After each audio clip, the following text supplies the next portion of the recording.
Estamos a un minuto de iniciar la transmisión de En torno al dinero, el mejor programa informativo y de análisis dedicado a los temas del dinero, la economía, las finanzas y los negocios.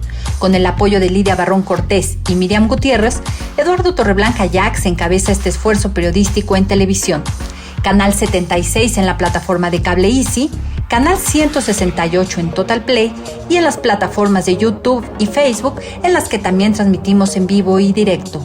En la plataforma gtv.com.mx transmitimos en vivo, así como nuestra página www.entornoaldinero.com.mx, en donde además tenemos el histórico de los programas y de las principales secciones con que contamos. Sean bienvenidas y bienvenidos. Con mucho gusto, iniciamos el trabajo de hoy.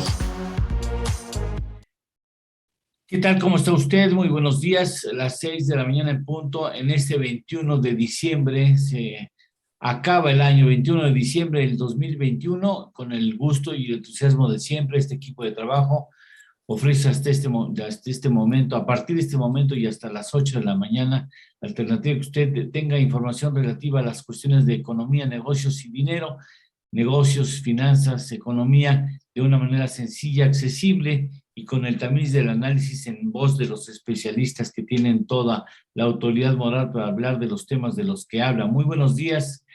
Buenos días. ¿Cómo estás, Lidia? Hola Lalo, ¿qué tal? Muy buenos días. Con mucho gusto de saludarte en este martes.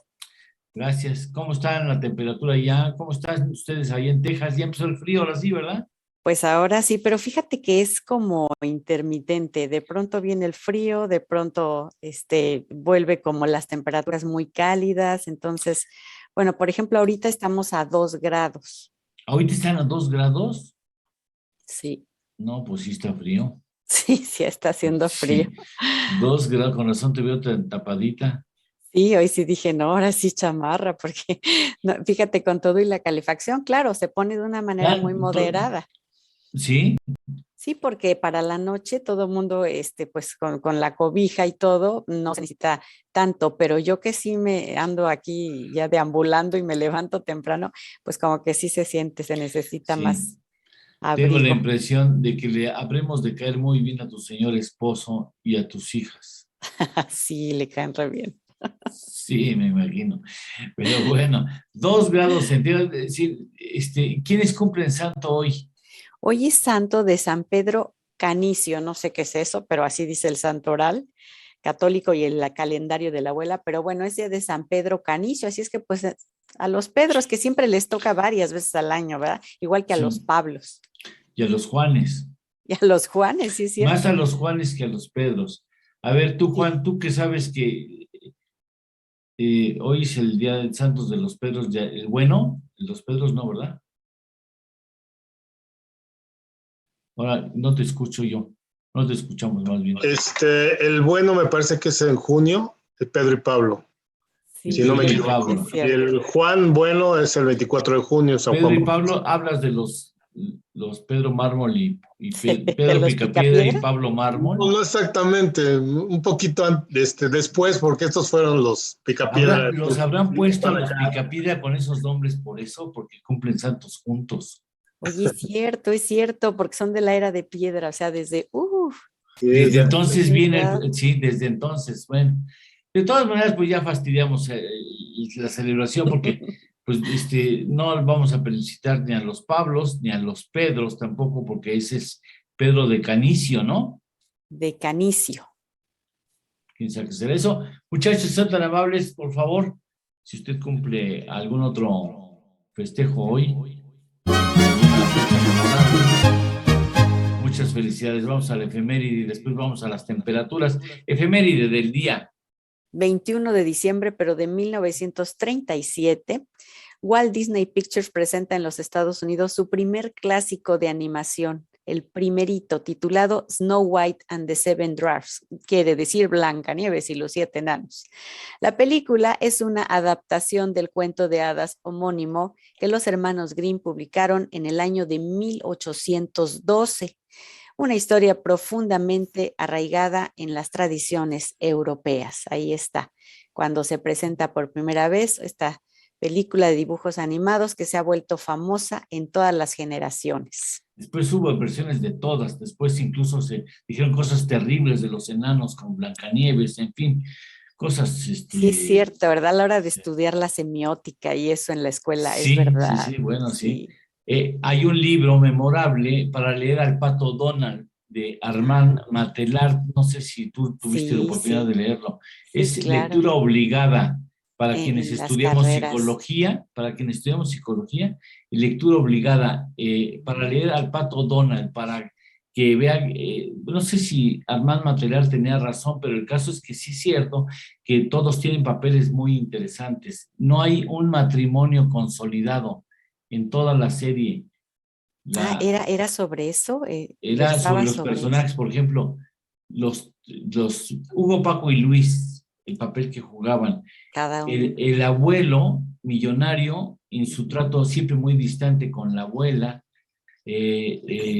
Daisy, en una relación nunca con la eterna novia de Pato Donald, y nunca se casan. Y así hasta los tres malosos, los tres malos de los cuentos. O sea, todo tiene un simbolismo en donde tiene mucho que ver la figura femenina y la distancia entre la figura femenina y la masculina. Qué interesante el libro, si usted quiere leerlo. Los estereotipos. Sí, tendremos que ver ese asunto. Por lo pronto, si les parece bien, vamos a las temperaturas rápidamente. ¿Qué? ¿Por qué se me quedan viendo? Pues ya dijimos, bueno, ahí está donde estás tú, mira. Sí, 16, con razón yo estoy sudando. 16 grados centígrados aquí donde estamos nosotros, y después a ver si Leti tiene suerte de prender su micrófono y nos podamos escuchar. Leti, ¿a qué temperatura estás? A 10 grados, buenos días.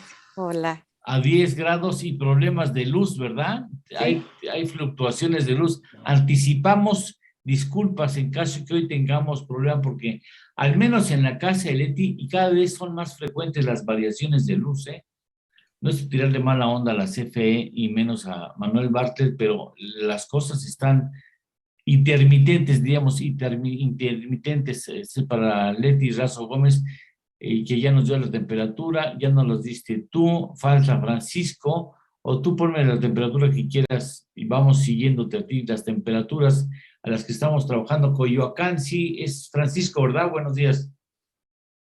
Sí, buenos días, 11 centígrados acá en Coyoacán. 11 grados, ¿se puede decir 11 grados? Ayer nos comentaban que o grados o centígrados, pero que es lo mismo. Los dos no. 11 grados. Los dos juntos no. Y nos dice que, gracias, que 11 centígrados. Después, ¿quién falta? Juan, ya pasaste. Bueno, Juan ha pasado. ¿11 grados? Centígrados. Sí, te recuerdo que es centígrados, entonces ya va incluido el grados en el centígrados. Por eso no podemos decir grados centígrados. Estaríamos diciendo lo mismo. Sí, entonces estamos en 11 centígrados. En 11 centígrados. ¿Alguien falta? ¿Falta alguien? No, ¿verdad? No, creo que ya estamos. Ya completamos. Entonces vamos a ver cuáles son las noticias más importantes con las que iniciamos este día martes.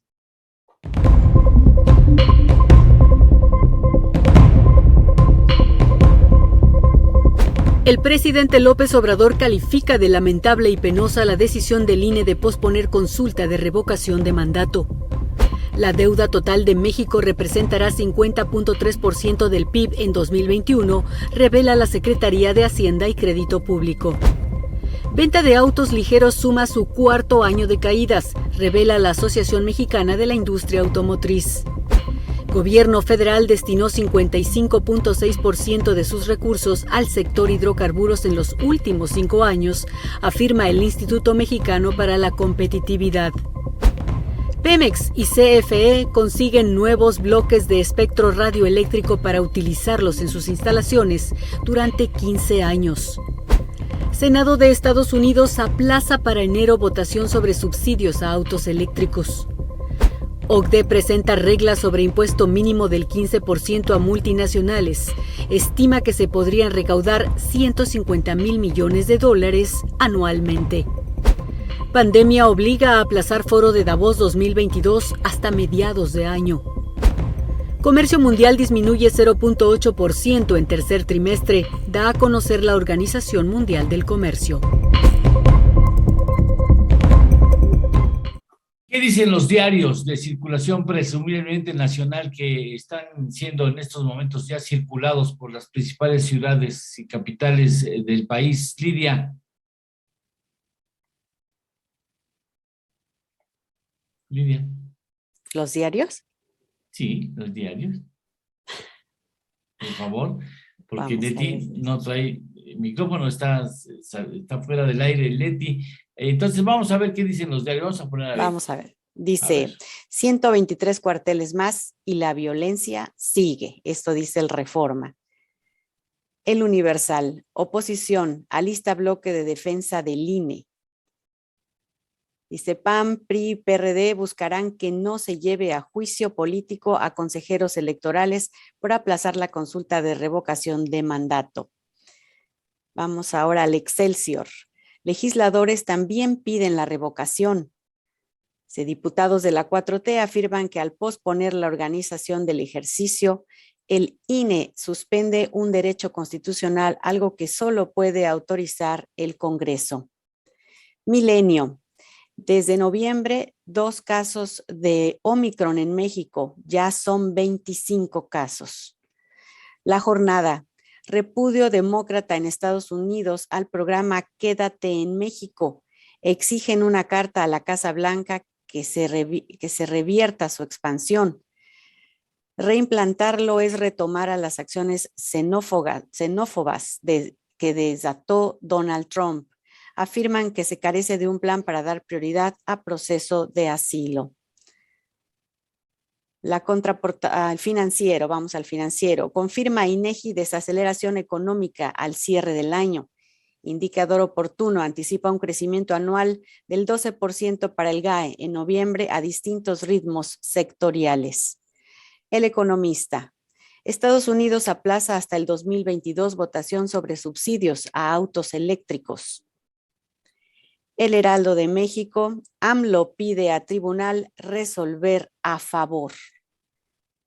El Sol de México. Profeco advierte altos precios en Walmart y Soriana. Reporte Índigo, el año de la crisis migratoria, titula.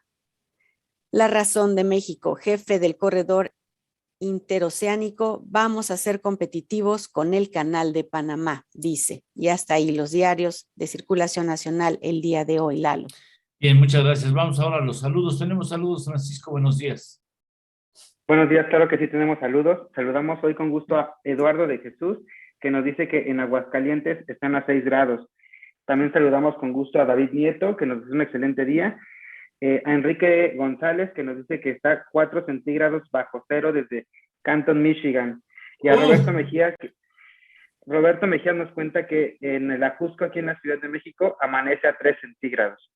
Y esos son los saludos que tenemos hasta el momento, Eduardo. Qué bueno, vamos a ver qué nos toca un poco más adelante. Tendrá Lidia la posibilidad de ofrecerle a usted los saludos que le van llegando.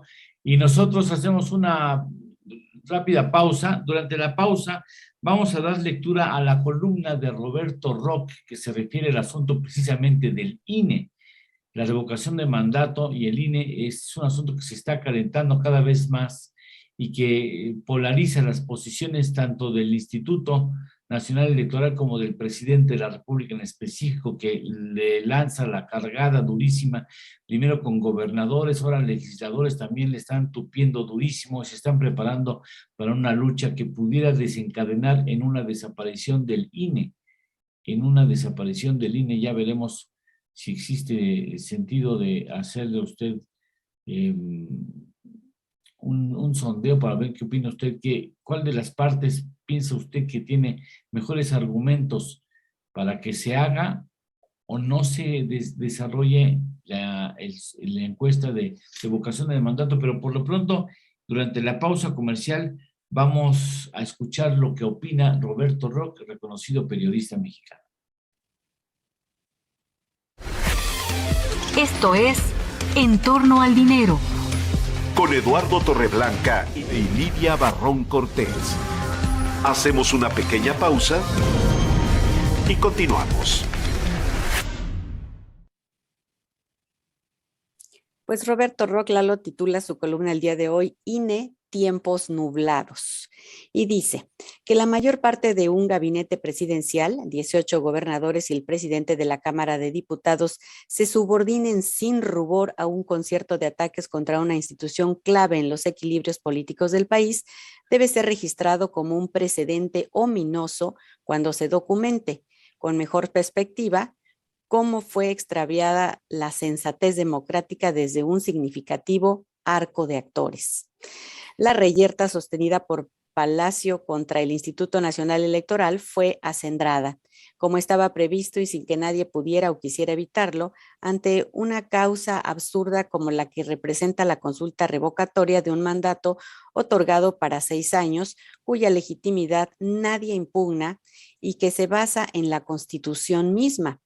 Una reivindicación sin sustento jurídico ni social, en realidad una alargada desde el poder, impuso un desproporcionado juego de pulsos entre el presidente López Obrador y el organismo que encabeza Lorenzo Córdoba, con la Corte como el árbitro de una pugna que a todos lastimará.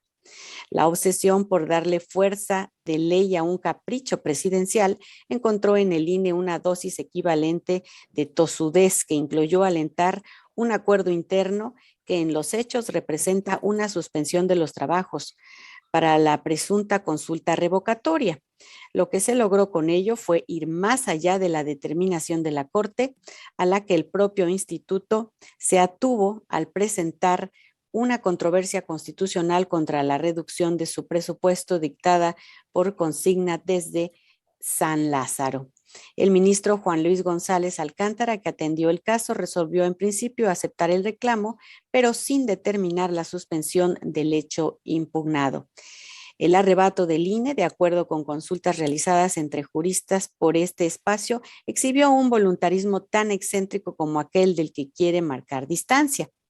Ahora vemos el espectáculo del diputado presidente de la Cámara Baja, el veracruzano Sergio Gutiérrez Luna, amagando con denuncias penales ante la Fiscalía General de la República por delitos de los consejeros, o al líder de Morena, Mario Delgado, exhibiendo como en concurso de televisión un cheque que pretende devolver fuera de norma legal. Los cronistas del sexenio podrán describir estas escenas como el momento en el que nuestro drama nacional cobró visos de patético melodrama. Siendo un conflicto estrictamente de carácter constitucional, será la Corte la que deba llevar sobre sus espaldas otra vez el producto del fracaso en el que incurren nuestros políticos en la construcción de acuerdos de una convivencia con apego mínimo a las reglas del juego democrático. Regresamos al aire. Ya estamos de regreso. Esto es En torno al dinero, con Eduardo Torreblanca Llanes. Pues sí, nos ganó la razón. Pues vamos a hacer un sondeo y espero que usted participe con nosotros. El sondeo está de la siguiente manera. En el conflicto de renovación de mandato, ¿qué parte cree usted que cuenta con mejores argumentos? ¿El INE, AMLO, los dos por igual o ninguno de los dos? En el conflicto de renovación de mandato, ¿qué parte cree usted que cuenta con mejores argumentos? ¿El INE, AMLO, los dos por igual o ninguno de los dos? Ahí está ya desplegado en Twitter, así es que ojalá usted pueda ayudarnos con su punto de vista respecto a este asunto que está haciendo y que está acaparando, está siendo muy atendido, está acaparando la atención del sector político, porque yo creo que tiene implicaciones muy relevantes, entre ellas extrapolan la posibilidad de que sea el inicio de una intentona por desaparecer al instituto, cosa que sería así desastroso desde mi punto de vista, por supuesto, que respetando lo que usted pueda llegar a pensar. Entonces vamos a los encabezados financieros a ver si podemos concretar el enlace con Leti Razo, que ya está de regreso en la sala. Leti. Muy buenos días. Estos son los encabezados de las secciones de Economía, Negocios y Finanzas de los diarios que se editan en la Ciudad de México este martes 21 de diciembre. Negocios del periódico Reforma. Logra economía crecer solo 1.17%. Muestra desaceleración el indicador oportuno. Cartera del Universal. La inflación es un reto permanente en Banxico. El Banco Central debe estar en las mejores condiciones ante cualquier volatilidad, opina. Cada país tiene su medicina contra alza de precios. Dinero de Excelsior, capital de la banca en niveles máximos. Excedente, $500 millones. Negocios de Milenio. Al irme, mi mayor contribución será no decir qué haría yo, señala Alejandro Díaz de León. Economía del diario La Jornada. Televisa y Telefónica pagarán 43,000 millones de pesos por impuestos. Andrés Manuel López Obrador. Ya no hay privilegios fiscales, asegura. Economía, mercados e indicadores del financiero. Actividad económica bajará ritmo al cierre del año, estima INEGI. El organismo augura que en los últimos meses de 2021 la economía ha resentido una menor marcha, contrario a la tendencia de recuperación en el resto del año. Finanzas de El Sol de México. Va gobierno por más bonos y financiamiento. Prioridad a colocaciones verdes. Negocios de La Razón de México. Corredor interoceánico será competitivo con el Canal de Panamá. Contempla ruta para mover 5,000 contenedores diarios. Y hasta aquí los encabezados de Economía y Finanzas, Lalo. Muchas gracias, gracias. ¿Qué dijeron los mercados ayer? ¿Cómo cerraron los mercados ayer en Wall Street? El mercado estadounidense concluyó la jornada con pérdidas. El promedio industrial Dow Jones registró un retroceso de 1.23% y se ubicó en 34,932.16 unidades. El Standard & Poor's perdió 1.14% a 4,568.02 unidades. El índice Nasdaq presentó una pérdida de 1.24% y se ubicó en 14,980.95 unidades. El mercado mexicano finalizó la jornada de manera negativa. El índice de precios y cotizaciones registró una variación de 1.44% y se ubicó en 51,623.86 unidades. En la Bolsa Institucional de Valores, el índice FTSE Viva perdió 1.40% a 1,066.83 unidades. Los petróleos. El West Texas se cotizó en $68.23 por barril, luego de descender 3.71% en su precio. El Brent del Mar del Norte se vendió en $71.52 al perder 2.72%.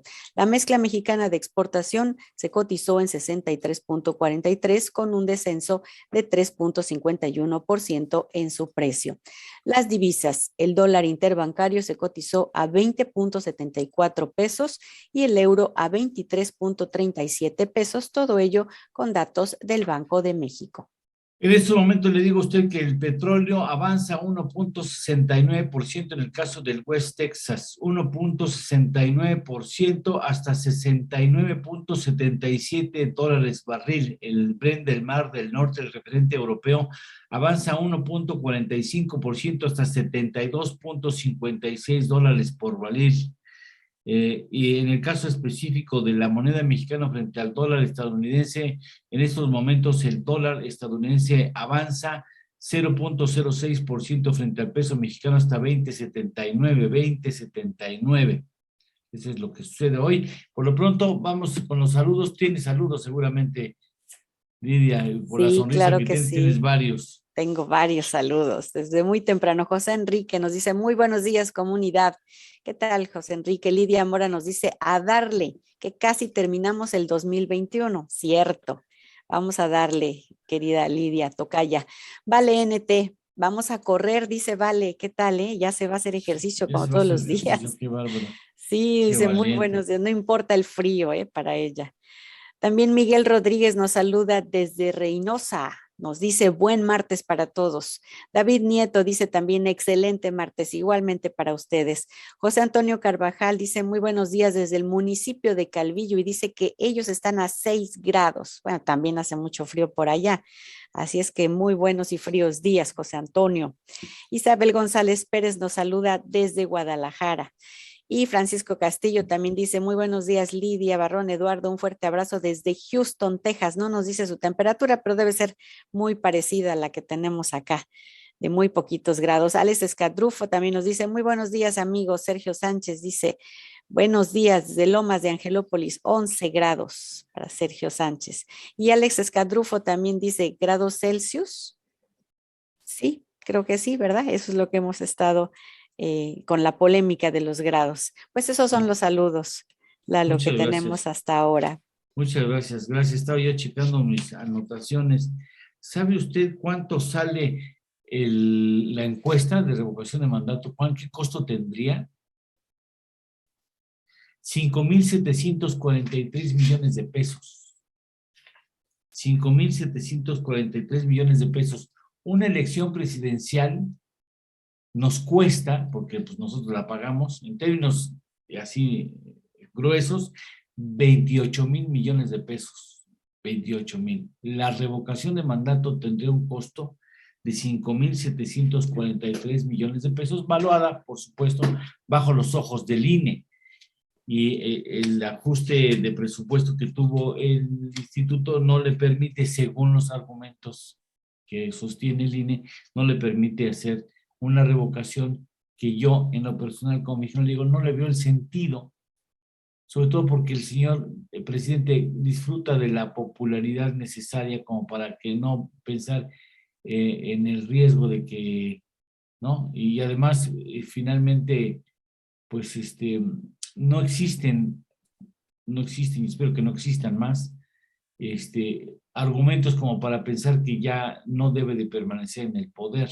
Entonces, podría ahorrarse ese dinero. Sí, podría ahorrarse ese dinero y lo dejas como una contribución de tu mandato a que los mexicanos podamos eventualmente solicitar un proceso de esa naturaleza. Y ya está el ejercicio de la probabilidad puesto sobre la mesa, que lo use quien considere necesario pedir una encuesta que considere como resultado vinculante, ¿no? Que el presidente, porque igual todo el mundo opina que se vaya y no se va de todas maneras, entonces tendría que ser vinculante de revocación de mandato. Así es que bueno, ya por eso le solicitamos a usted que participe con nosotros en la encuesta, ¿verdad, Lidia? Así es, por favor, ayúdenos con su opinión. Ahí está ya, hasta el momento van a un empate entre el INE y ninguno de los dos. Están divididas las opiniones con respecto a lo que le estamos sugiriendo colabore con nosotros en el conflicto de renovación de mandato o revocación de mandato. ¿Qué parte cree usted que cuenta con mejores argumentos? ¿El INE, AMLO, los dos por igual o ninguno de los dos? Estamos allá en Twitter de En Torno al Dinero. Por lo pronto tú tienes saludos pendientes. Tengo más saludos, claro que sí, Lalo. Vamos con Pedro Guerrero Ramírez, dice, buenos días, ellos están en Monterrey a 11 grados, no está tan mal, bueno, algo frío, pero no está tan mal. Jorge Vázquez, saludos desde Arizona, al mejor equipo informativo de las mañanas, que tengan un excelente día, muchas gracias por sus consideraciones, por sus lindas palabras, muy buenos días. También Tavo Rivera nos saluda, dice, buenos días, saludos para todos desde la fabulosa Vegas, Nevada. Ay, chiquito, debe estar de vacaciones. Lo que pasa en Las Vegas se queda en Las Vegas.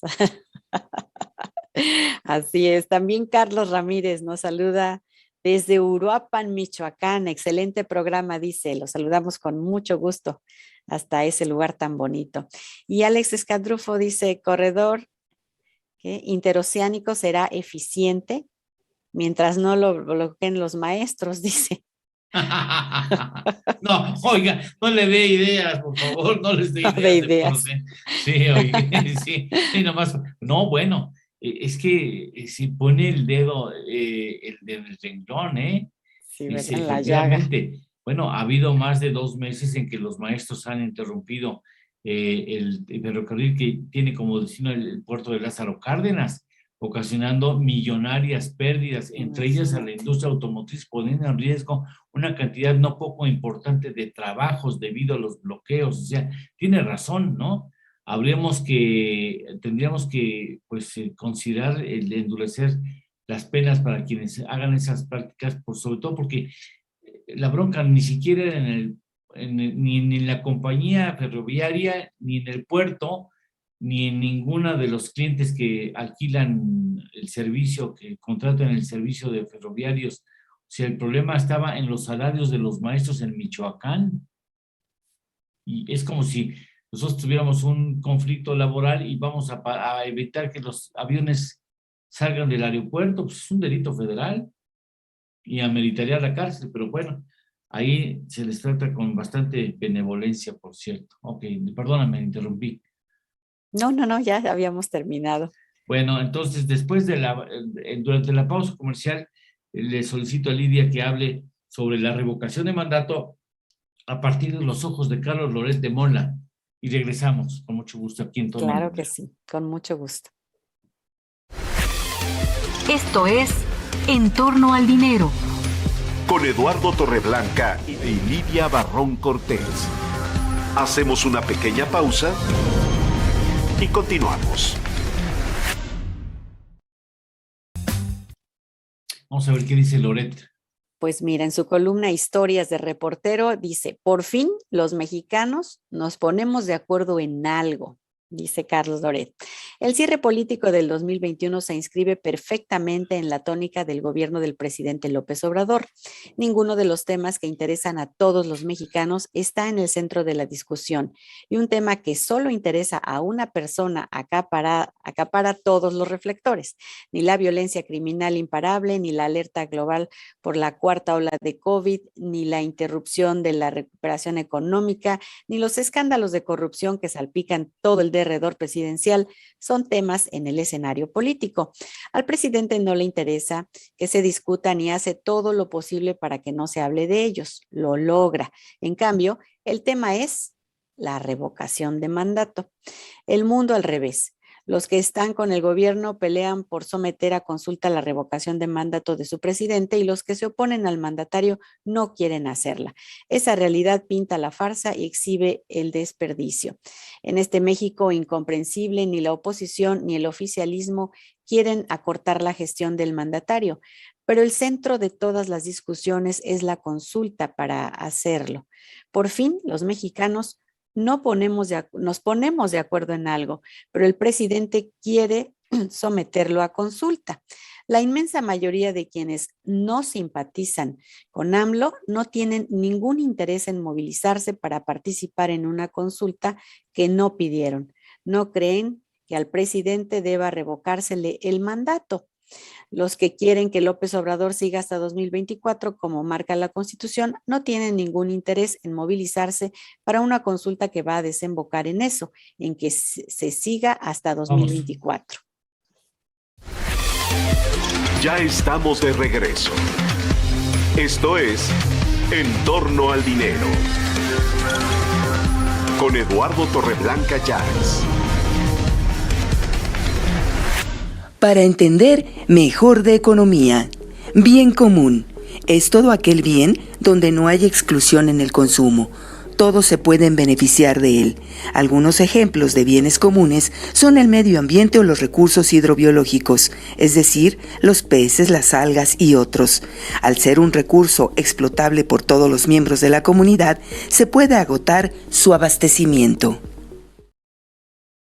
Bien, pues vamos a revisar qué es lo que nos dice Enrique Díaz Infante sobre un tema que no carece de importancia, aunque no en estos momentos ya no lleva los reflectores de la opinión pública, y se hace referencia específicamente al asunto de establecer un tope máximo a las comisiones bancarias, que como usted sabe, pues es un asunto que ha preocupado al actual gobierno, y que porque se le ha señalado son demasiado altas algunas comisiones bancarias que se establecen en el mercado mexicano. Vamos con Enrique Díaz Infante, quien nos habla precisamente de los asuntos vinculados con este tema. En torno al dinero. Y este es nuestro mañanero. A nosotros también nos toca. Buenos días, Eduardo. Mi comentario del día de hoy es sobre el posible intento del senador Monreal para establecer un tope de comisiones bancarias y el riesgo que existe de caer con esto en populismo regulatorio. Como sabes, Eduardo, en su momento Morena y aliados en el Congreso establecieron en forma abrupta y arbitraria un tope a las comisiones que pueden cobrar las Afores para dejarlas en 0.57% a partir de 2020. Esto desde un tope máximo de 0.80% que actualmente se cobra. Ahora Monreal busca establecer un tope al cobro de comisiones bancarias.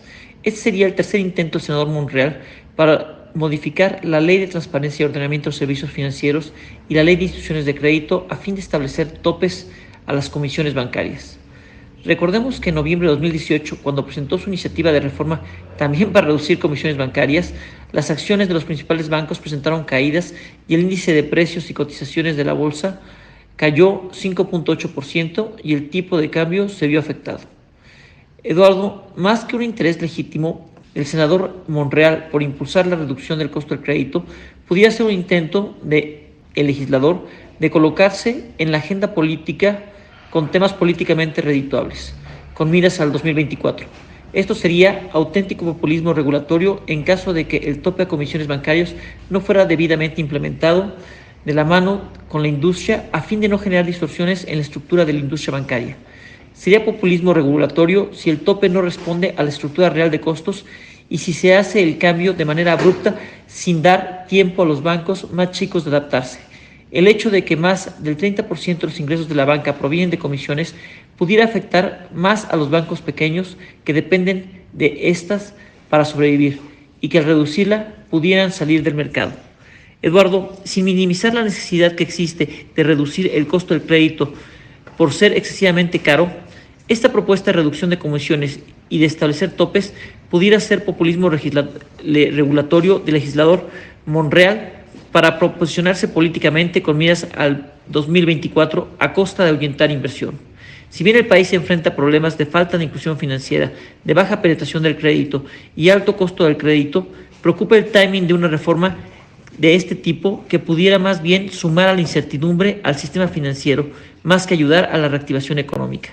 Eduardo, los mercados no terminan aún de asimilar la ilegal designación de Victoria Rodríguez Ceja al frente de Banco de México para sustituir a Alejandro Díaz de León.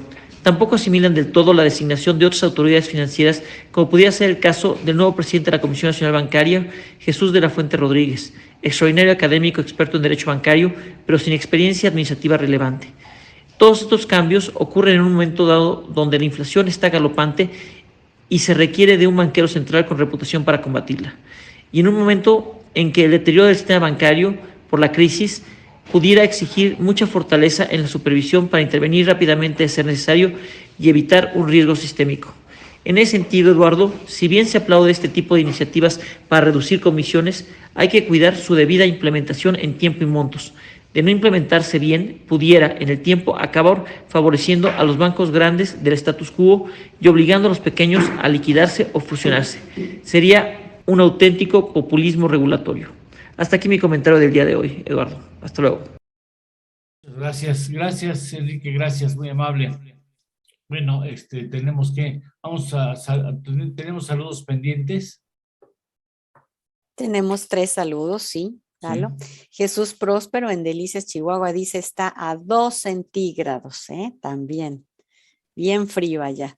Heriberto Flores López dice, excelente día, equipo y auditorio. Saludos desde Zapopan, Jalisco. Saludos hasta allá, Heriberto. Y Joaquín Veloz Arellano nos dice, muy buenos días, equipo. Muy buen martes. Muchas gracias. ¿Cómo va el sondeo, Francisco? En el sondeo que tenemos el día de hoy, el conflicto de renovación de mandato, ¿qué parte usted cree que cuenta con mejores argumentos? Hasta el momento el 70% dice que el INE y el 30% nos dice que ninguno de los dos. Bien, pues vamos a ver que tenemos también saludos en el WhatsApp. Está Roberto Arias Hinojosa. Dice que está saturado Manzanillo. A ver, 7 grados en Guadalajara. Roberto Arias Hinojosa. De hecho, está saturado Manzanillo porque ya no se recomienda usar Lázaro Cárdenas. Sí, lamentablemente, eso es lo que nos dejan este tipo de protestas, que es buena idea eso, que no vayan a estar parando el Tren Maya para ver el asunto de los salarios de los trabajadores de la educación en Michoacán o en Puebla o en Querétaro, ¿no? Roberto Arias Hinojosa, muchas gracias. También dice, abrazos de colimenses, colimotes. colimenses o colimotes. Abrazos colimotes a todos, a 20 grados y bien a gusto. Bueno, aquí nos dice muchas gracias. Nos saluda, te le digo quién nos saluda. José Magallón, muchas gracias, José Magallón, es muy amable. Gracias a David Nieto, muchas gracias. A Daniel Dorado, dice, seguimos el frío en Torreón a 6 grados centígrados. Javier Bárcenas, fríos días, dice Javier Bárcenas. Eduardo de Jesús de Aguascalientes, entonces estamos a 6 grados centígrados en Aguascalientes. Gracias, Eduardo de Jesús. Muchas gracias a Francisco Alarcón, que sea excelente martes. Laura Mendoza, muchas gracias, Laura Mendoza. A Belén González, a Sergio Nalco, a Adolfo Villegas, muchas gracias. A Gonzalo Piña, a Juana Guillón, a Mauricio Salgado, a Mari y Jesús Guerrero, muchas gracias. A Francisco Manrique y George Wisniewski. Hacemos una pausa y regresamos. Esto es En torno al dinero. Con Eduardo Torreblanca y Lidia Barrón Cortés. Hacemos una pequeña pausa y continuamos.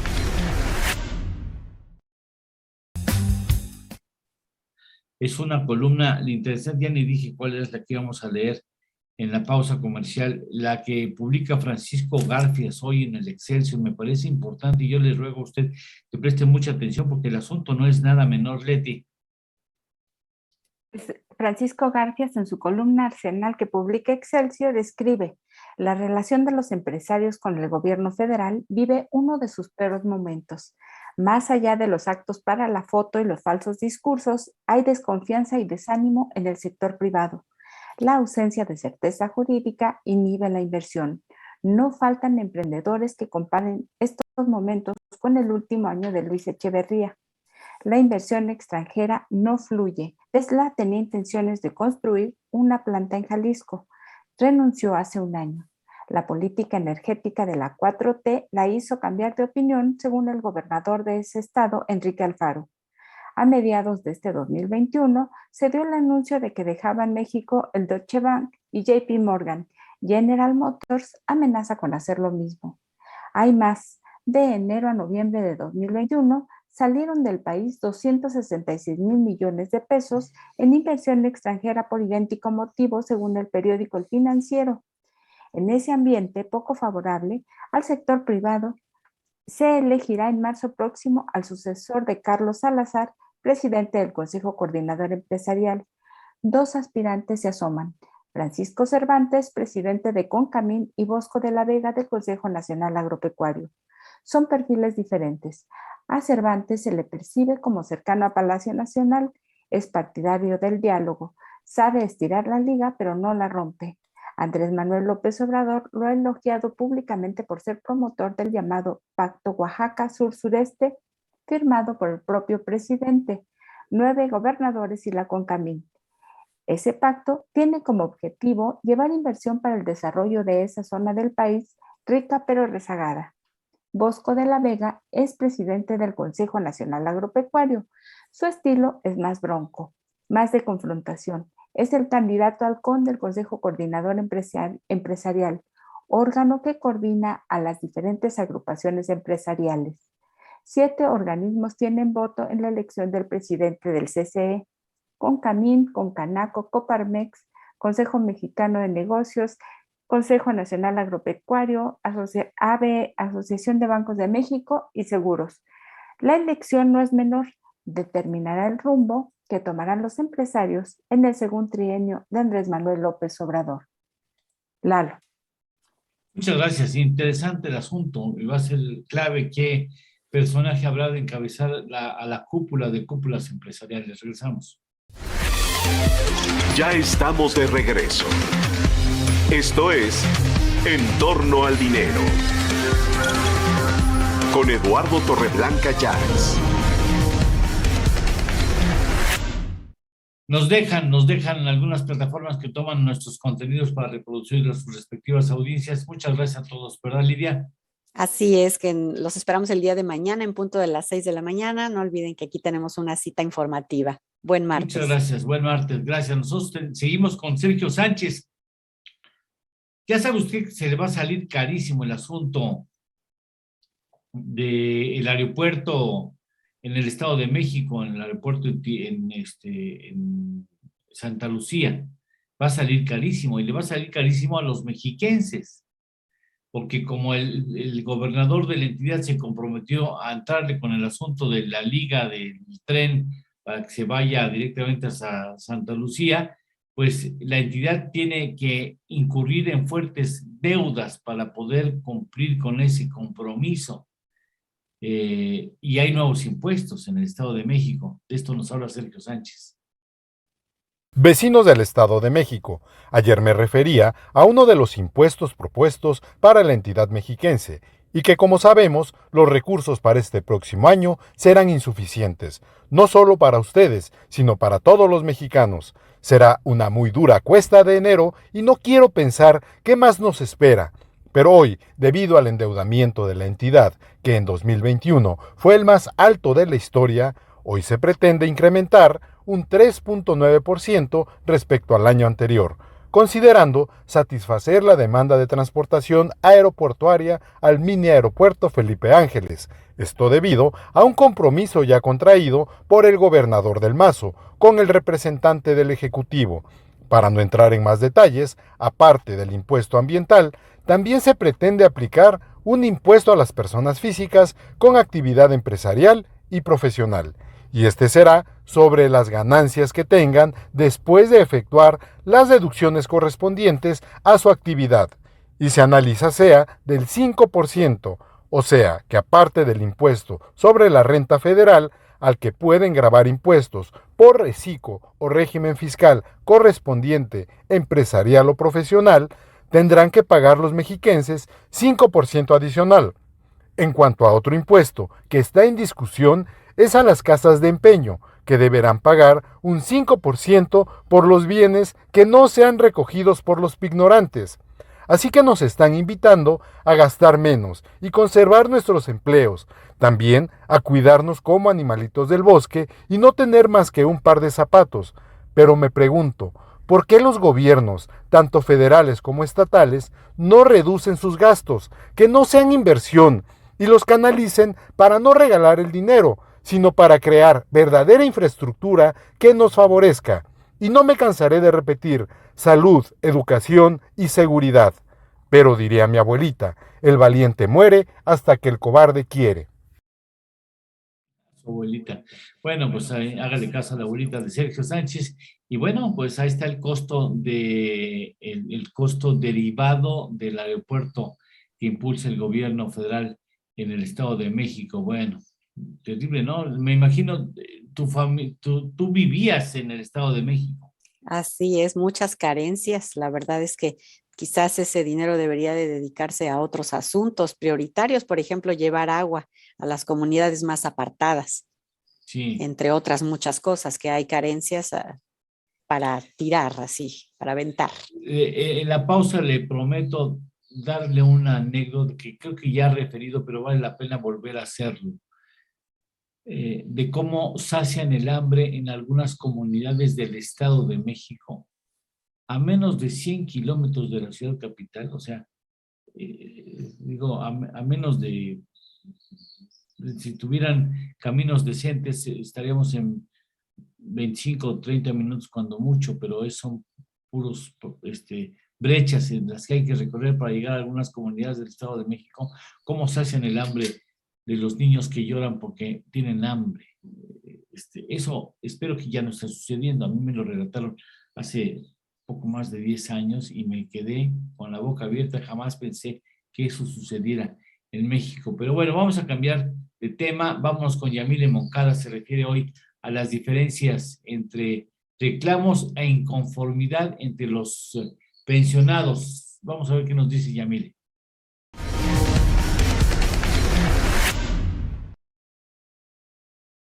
Muchísimas gracias, mi estimado Eduardo. Y bueno, fíjate que el día de hoy tenemos un temazo, porque ¿cuántos pensionados hoy tienen ya como tal su resolución de pensión? Sin embargo, no están de acuerdo con el monto que perciben y en su momento no aplicaron la inconformidad y ya tienen algunos años de haber obtenido este recurso económico. Te hablo de que tengan 5 o 10 años inclusive de haberse pensionado, pero que al día de hoy inclusive no se encuentran de acuerdo con lo que están percibiendo en el monto de pensión.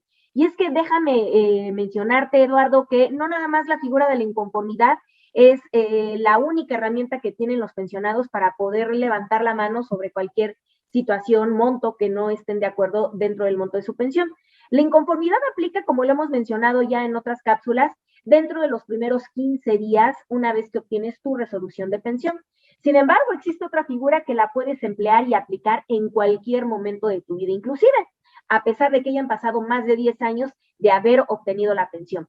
Esta figura se llama reclamo, la cual va a aplicar de una manera totalmente distinta a la de la inconformidad. La inconformidad, como lo estamos mencionando, es dentro de los primeros 15 días posteriores, o más bien dentro de haber recibido como tal la resolución. Yo recibo hoy mi resolución de pensión y tengo 15 días hábiles para impugnar. El reclamo puede ser hoy, mañana pasado, en 5 o 10 años, no hay como tal un tiempo predeterminado, no caduca, pero la gran diferencia es que el reclamo solamente te va a hacer la corrección a partir de aquí en adelante. Es decir, si tú ya dejaste pasar 5, 4, 3, 10 años, no creas que vas a tener retroactivo toda esta diferencia que en el supuesto que te asista la razón y que lo compruebes jurídicamente se te llegará a dar, solamente sería a partir de hoy que me estás informando esta situación, a partir de hoy en adelante. Así es que si estás pensando que ya pasaron 5 años y voy a obtener esa diferencia de los 5 años que no estuve cobrando, no es así. La corrección que el IMSS te va a hacer es a partir de este momento en adelante. Es decir, si mi pensión era de 10,000, pero verdaderamente me corresponde como tal de 15,000, a partir de hoy te voy a dar los 15,000 que te corresponden, pero los años hacia atrás se pierden. Esa es la figura del reclamo, y que si tú cuentas con los elementos probatorios que puedan justificar como tal que no le asiste al IMSS el razonamiento jurídico con el cual empleó y te otorgó la pensión, puedes exhibir estos documentos donde se justifique verdaderamente tu sentir, tu proceder. Un ejemplo, si yo digo que trabajé 40 años, pero el IMSS dice que solamente estuve cotizando 30 años, bueno, tengo que adjuntar todas las altas, los comprobantes que acrediten que yo estuve cotizando más tiempo del que el instituto en su momento determinó para poderme otorgar la pensión.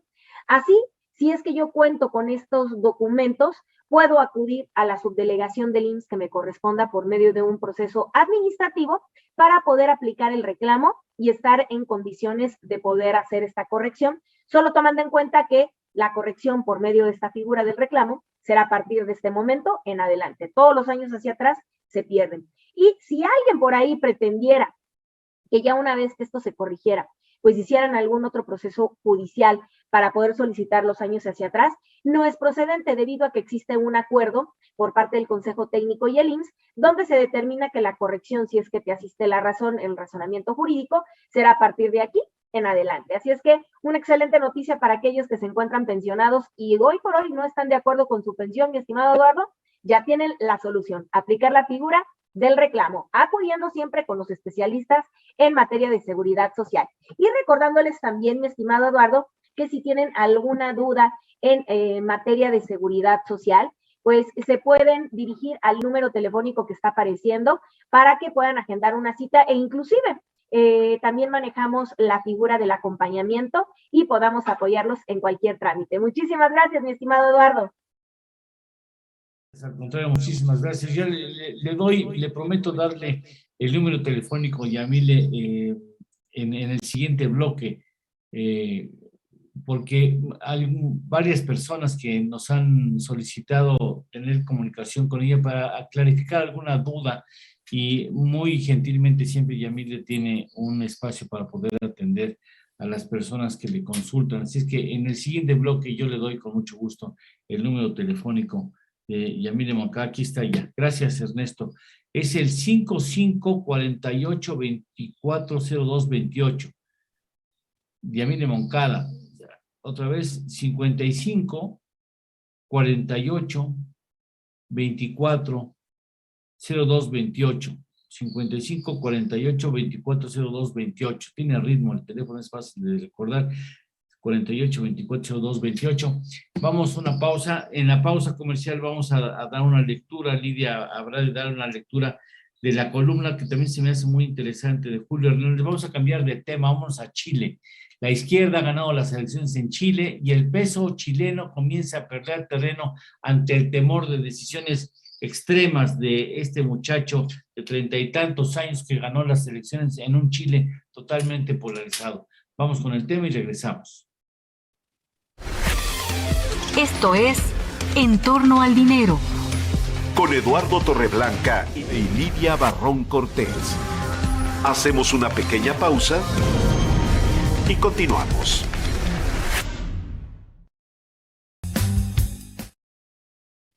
Bien, ¿qué dice? Vamos a Julio ver Hernández? qué dice. Está Así interesante es. la columna, ¿eh?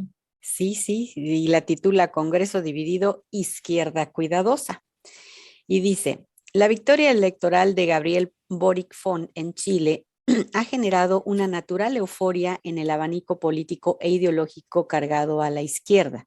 Con 35 años de edad, cumplirá 36 el 11 de febrero del año próximo y un mes después entrará al Palacio de la Moneda y forjado en protestas estudiantiles, el nuevo presidente chileno de ascendencia croata y catalana evitó el arribo al poder de la opción del neopinochetista José Antonio Castrist, de ascendencia alemana, quien había ganado en una primera vuelta en noviembre de este mismo año, aunque sin la amplitud suficiente para evitar la segunda, en la que perdió.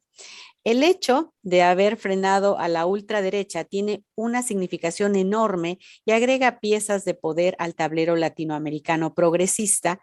En el plano mexicano, ha de decirse que es una buena noticia para el gobierno de Andrés Manuel López Obrador. Boric obtuvo la más alta votación histórica en concurrencia voluntaria a las urnas. Obtuvo más de 10 puntos porcentuales de diferencia respecto a su rival en segunda vuelta y tiene la legitimidad y mandato de las protestas estudiantiles y populares iniciadas en octubre de 2019. El estallido social, que llevaron a reformas que incluyeron un plebiscito nacional en 2020, el cual determinó redactar una nueva constitución para suplir a la instituida por la dictadura militar, encabezada por el general golpista Augusto Pinochet Ugarte. Sin embargo, el triunfo electoral ha de verse a través de la lente de una realidad equilibradamente dividida en el poder legislativo. En el Senado, empate a 25 senadores por bando y de un necesario corrimiento al centro por parte de Boric para ganar el voto indeciso, esto en la segunda vuelta. Esa realidad dificultará el paso operativo de Boric y obligará a una constante negociación con la derecha, además de las divisiones internas de la propia izquierda. Observar cómo avanza ese proceso con cuidado oratorio y propositivo del presidente de la República y al menos en estas primeras horas con planteamientos, si no absolutamente conciliadores, si respetuosos de la oposición, será interesante en lo general para México. Dice, y para la izquierda en particular lo será el advertir que el triunfo de ese frente amplio en el que se incluye al Partido Comunista de Chile tuvo como motores electorales a los jóvenes. Bien, muchas gracias. Regresamos al aire. Ya estamos de regreso. Esto es En torno al dinero. Con Eduardo Torreblanca Llanes. Le invitamos a que participe en nuestro sondeo. Si no lo ha hecho, yo sí le solicitaría que plasmara su punto de vista en este sondeo que dice: en el conflicto de renovación de mandato, ¿qué parte cree usted que cuenta con mejores argumentos? ¿El INE, AMLO, los dos por igual o ninguno de los dos?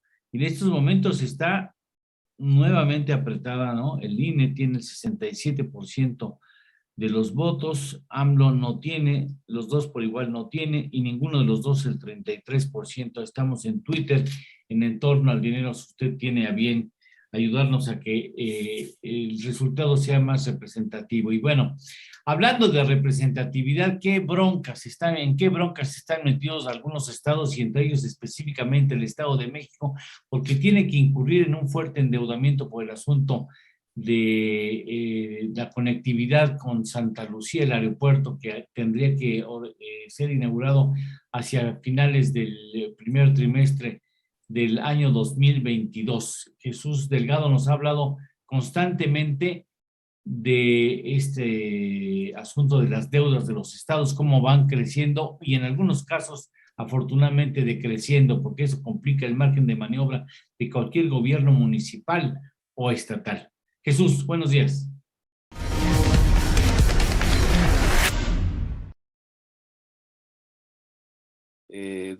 Maestro Eduardo Torreblanca, muy buenos días a ti y a todo tu auditorio. Saludos allá a los compañeros en el estudio.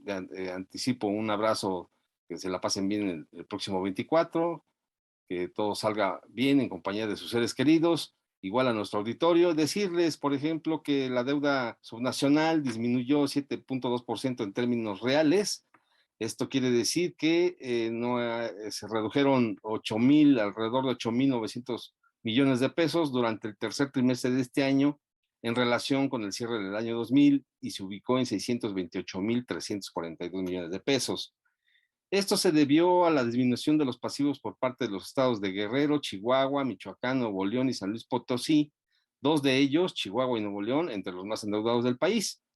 En todos ellos hubo cambio de gobierno tras los resultados de la reciente elección y algunos gobernadores entrantes deslizaron quejas por el endeudamiento, pero bueno, como anticipamos en este espacio, en algunos casos los pasivos se redujeron. Hay que mencionar que la deuda subnacional incluye obligaciones financieras por parte de las administraciones estatales y municipales, así como sus entes públicos de ambos niveles de gobierno. De acuerdo con el reporte difundido por el Centro de Estudios de las Finanzas Públicas del Congreso Federal, con base en cifras de la Secretaría de Hacienda, al tercer trimestre del 2021 el saldo de la deuda subnacional ascendió a 628,300 millones de pesos aproximadamente, lo cual representó una disminución de 8,900 millones de pesos, es decir, lo que habíamos comentado, el 7.2%. Con respecto al cierre del 2020, cuando la deuda se ubicó en 637,000 millones de pesos. Entre los estados que más contribuyeron a la disminución del total de la deuda subnacional estuvieron Guerrero, con una reducción en su deuda de 2,900 millones aproximadamente. Chihuahua la redujo en alrededor de 2,100 millones de pesos. Michoacán igual, alrededor de 1,500 millones de pesos, Nuevo León alrededor de 1,500 millones de pesos, y San Luis Potosí, unos 1,450 millones de pesos, eso es lo que redujeron. Por otro lado, el estudio mencionó que en términos absolutos las entidades federativas que presentan la mayor deuda en el periodo de referencia son la Ciudad de México, con una deuda de 87,500 millones de pesos aproximadamente, Nuevo León con 83,700 millones de pesos aproximadamente, el Estado de México igual alrededor de 54,500 millones de pesos, Chihuahua 48,670 millones más o menos, y Veracruz con 44,880 millones de pesos, es lo que mencionan en el top 10 de los más endeudados. Esa es la parte buena de la información, pero también hay que decir que la reducción sería efímera y que los gobiernos continuarán con sus problemas financieros, porque resulta que están por endeudarse algunas entidades, entre ellas una que la redujo, Nuevo León, y otra que figura junto con esta en el top 10 de las más endeudadas, como es el Estado de México. Primero, el caso de Nuevo León, donde recientemente el Congreso local avaló de manera unánime la Ley de Ingresos para el ejercicio 2022, el cual contempla un financiamiento de largo plazo por 4,240 millones de pesos para proyectos de inversión productiva, según el documento, de modo que la deuda ya descontada la mencionada reducción se pasará de 81,700 millones de pesos a cerca de 86,000 millones de pesos. Y el otro caso es el del Estado de México, que como se sabe arrastra una deuda de más de 54,000 millones de pesos y donde el gobernador Alfredo del Mazo está solicitando 9,500 millones de pesos de deuda para hacer frente a obras complementarias del Aeropuerto Internacional Felipe Ángeles en el municipio de Tecámac. También está atorada la propuesta del gobernador de endeudar a los municipios con 5,500 millones de pesos, los cuales adeudan actualmente una cantidad similar. Ya se verá cómo queda este jaloneo entre los congresistas en el Estado de México, pero la deuda subnacional, la deuda de los estados y municipios apenas se reduce un poco y ya los nuevos gobiernos están echando mano de ese recurso para financiar sus obras y proyectos. Esto pues a falta de ingresos propios y como consecuencia de una alta dependencia de los recursos federales y de una baja recaudación de impuestos locales. Esta es la situación aquí en estas entidades, Eduardo. Muchas gracias, Chucho, gracias. El director general de monitorfinanciero.com.mx da puntual seguimiento del asunto de las deudas y deudas de estados, deudas de municipios, deudas subnacionales, de organismos vinculados con los estados, monitorfinanciero.com.mx. Bueno, ¿qué sigue? ¿Ya tenemos saludos? Sí, tenemos saludos, Lalo. No, vamos a saludos. Tenemos que ir al asunto que está sucediendo en la Unión Americana, que me parece muy interesante, lo que está sucediendo en Estados Unidos y que finalmente, pues, es una coyuntura muy favorable para los mexicanos y para la mano de obra mexicana. Me estabas platicando el otro día que estábamos charlando en la tarde, que dijo, oye, ese es un asunto que deberíamos de comentar con nuestros televidentes. Sí, recuerdo, pues resulta que aquí tenemos muchos empleos y poca gente que quiera ocuparlos. Fíjate qué curioso, ¿no? Resulta que para octubre, de acuerdo a datos oficiales, ya son 11 millones de empleos los que están ofertándose.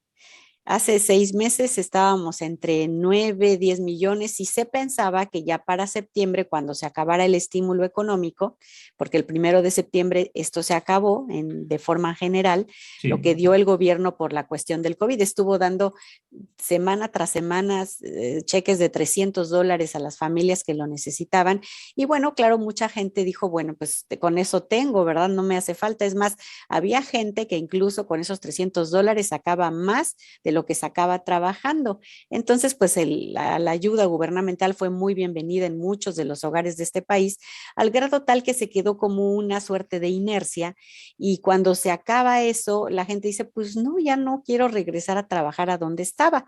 Se dan cuenta pues de que pues ganaban en realidad poco o no estaban tan a gusto, o una serie de factores que hasta los expertos se han puesto a analizar, porque en realidad se desconoce en sí la causa principal por la que la gente no acude a solicitar esos 11 millones de empleos que ya hay hasta este mes de diciembre del 2021.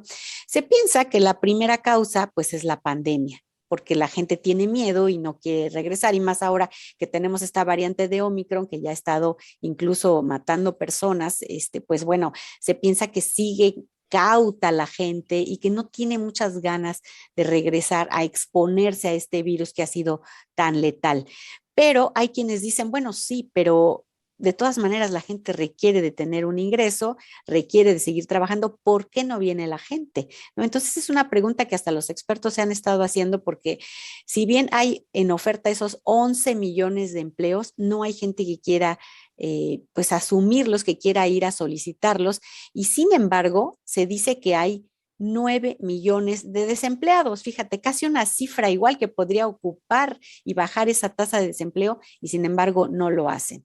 Y hay algunas otras personas que dicen, bueno, aparte de la pandemia, es que la gente durante este año o año y medio de estar en sus casas o de cambiar de giro, se dieron cuenta que efectivamente se puede hacer un cambio de giro y se puede seguir teniendo ingresos sin ir, por ejemplo, a la cuestión de los restaurantes, que es la más golpeada, y pues es sacrificado, ¿verdad?, el trabajo, y es pues hasta cierto punto riesgoso por lo del COVID, y es muy cansado y no es tan bien pagado, ¿no? En apariencia, digamos, porque si comparamos esto con México, bueno, pues ni compararlo, mejor, porque el salario aquí mínimo para una persona que está empezando a trabajar es casi de $7.50 o a $8 la hora, y las cadenas que expenden comida han estado incluso incrementando este tipo de salarios hasta llegar en algunos casos entre $12 y $15. Fíjate, casi se duplicó el salario,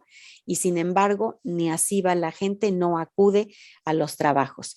Y bueno, platicando con algunas amistades, me doy cuenta que algunas de estas personas que solían trabajar en la industria restaurantera, resulta que ahora se han ido a trabajar a lugares, por ejemplo, como Amazon, que con una sola aplicación bajada en un teléfono se puede acceder, como en el caso de Uber, a una red de distribuidores y de gente que entrega paquetes, y que están pagando, ¿qué te digo?, entre 3 y 4 horas el día, eligiendo uno el horario y eligiendo el día que quiere trabajar, entre $80 y $100.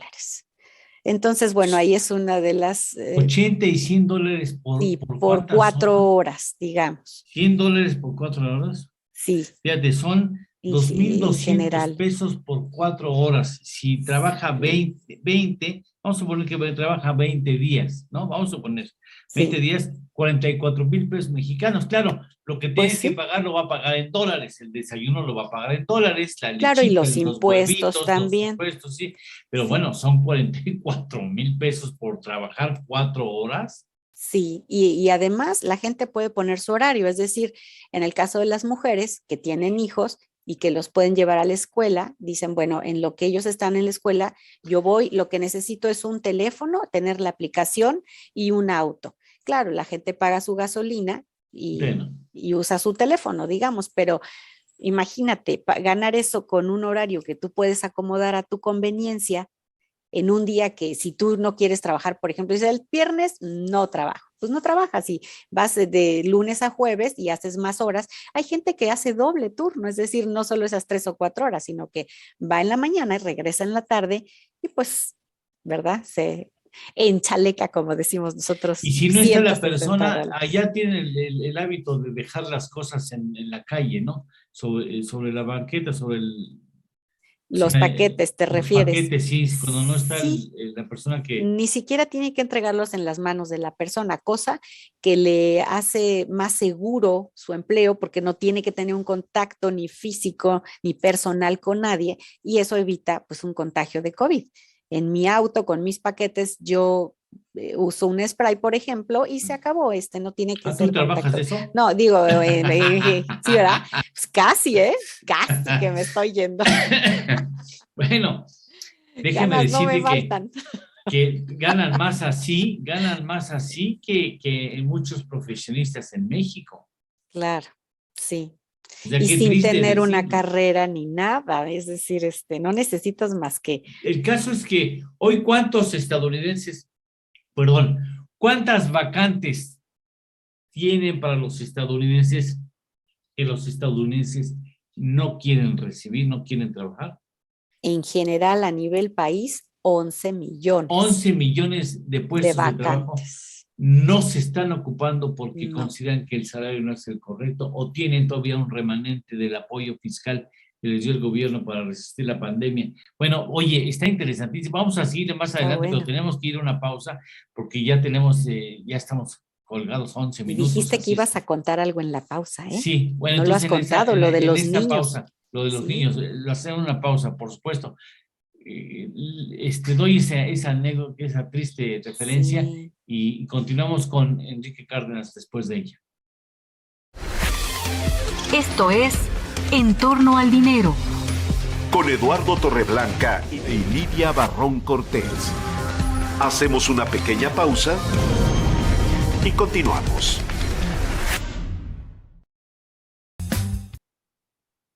Esta anécdota, quiero referirle, este pasaje lo quiero referir, quiero dar la fuente. En alguna ocasión yo entrevisté cuando teníamos un programa que se llamaba Entorno y que pasaba en la estación de radio, a veces, no, estábamos en Radio 13, en el 1290 de AM, de lunes a viernes, de las 8 a las 9 de la noche. Yo entrevisté a un par de jóvenes que estaban trabajando en una organización no gubernamental, ¿sí? Apoyando a comunidades pobres en distintas entidades, entre ellas el Estado de México. Y me refería a lo que sucedía en una comunidad que estaba a menos de 100 kilómetros de la ciudad capital, pero que hacías como 4 o 5 horas porque tenías que ir por brecha, no había caminos formales. Yo supongo que hoy ya debe de haber. El caso es que esa es una comunidad donde la mayor parte de los padres se van a Estados Unidos y después se olvidan de sus familias, pero dejan a sus mujeres y dejan a sus hijos. Y es una comunidad tan pobre donde los niños se la pasan llorando porque tienen hambre. Entonces lo que hacían las mujeres de esa comunidad, es fuerte la imagen, les humedecían cajas de cartón y le agregaban azúcar a las cajas de cartón humedecidas, de tal manera que se hacía una especie de papilla de celulosa. La papilla de cartón, que al agregársele azúcar, tenía un sabor agradable, y entonces eso se lo daban a los niños cuando los niños tenían hambre y ellas no tenían que llevarles de qué darles de comer a sus hijos. Entonces les daba cartón humedecido con azúcar. Bueno, ya, la fibra, la papilla. Entonces el organismo pues no reconoce si es cartón o otra cosa, y los niños se callaban. No, hombre. Ya ni siquiera la tortilla Vamos. con sal, ¿no? Qué tristeza. Ya estamos de regreso. Esto es En torno al dinero. Con Eduardo Torreblanca Llanes. Bien, la segunda parte de la entrevista que tuvimos, una charla que tuvimos con Enrique Cárdenas, en esta parte nos habla de las malas perspectivas de la economía mexicana, pero ¿quién es Enrique Cárdenas? Vamos a ver quién es Enrique Cárdenas con mucho gusto.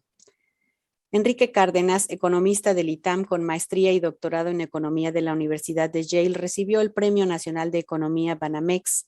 Fue profesor de Historia Económica durante 20 años en la Universidad de las Américas en Puebla, de la que fue su rector de 1985 a 2001, y ha sido profesor invitado en diversas universidades. Ha publicado artículos y libros en México y el extranjero, por lo que tiene el nombramiento de investigador nacional nivel 3 desde 1996.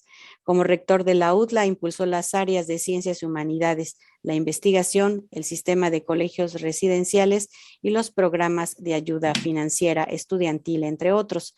Actualmente dirige el Centro de Estudios Espinosa Iglesias, AC, y continúa impartiendo clases de Historia Económica de México en el ITAM y es miembro de la Junta de Gobierno del Colegio de México. Bien, esta es la charla, la segunda parte de la charla que sostuvimos con él.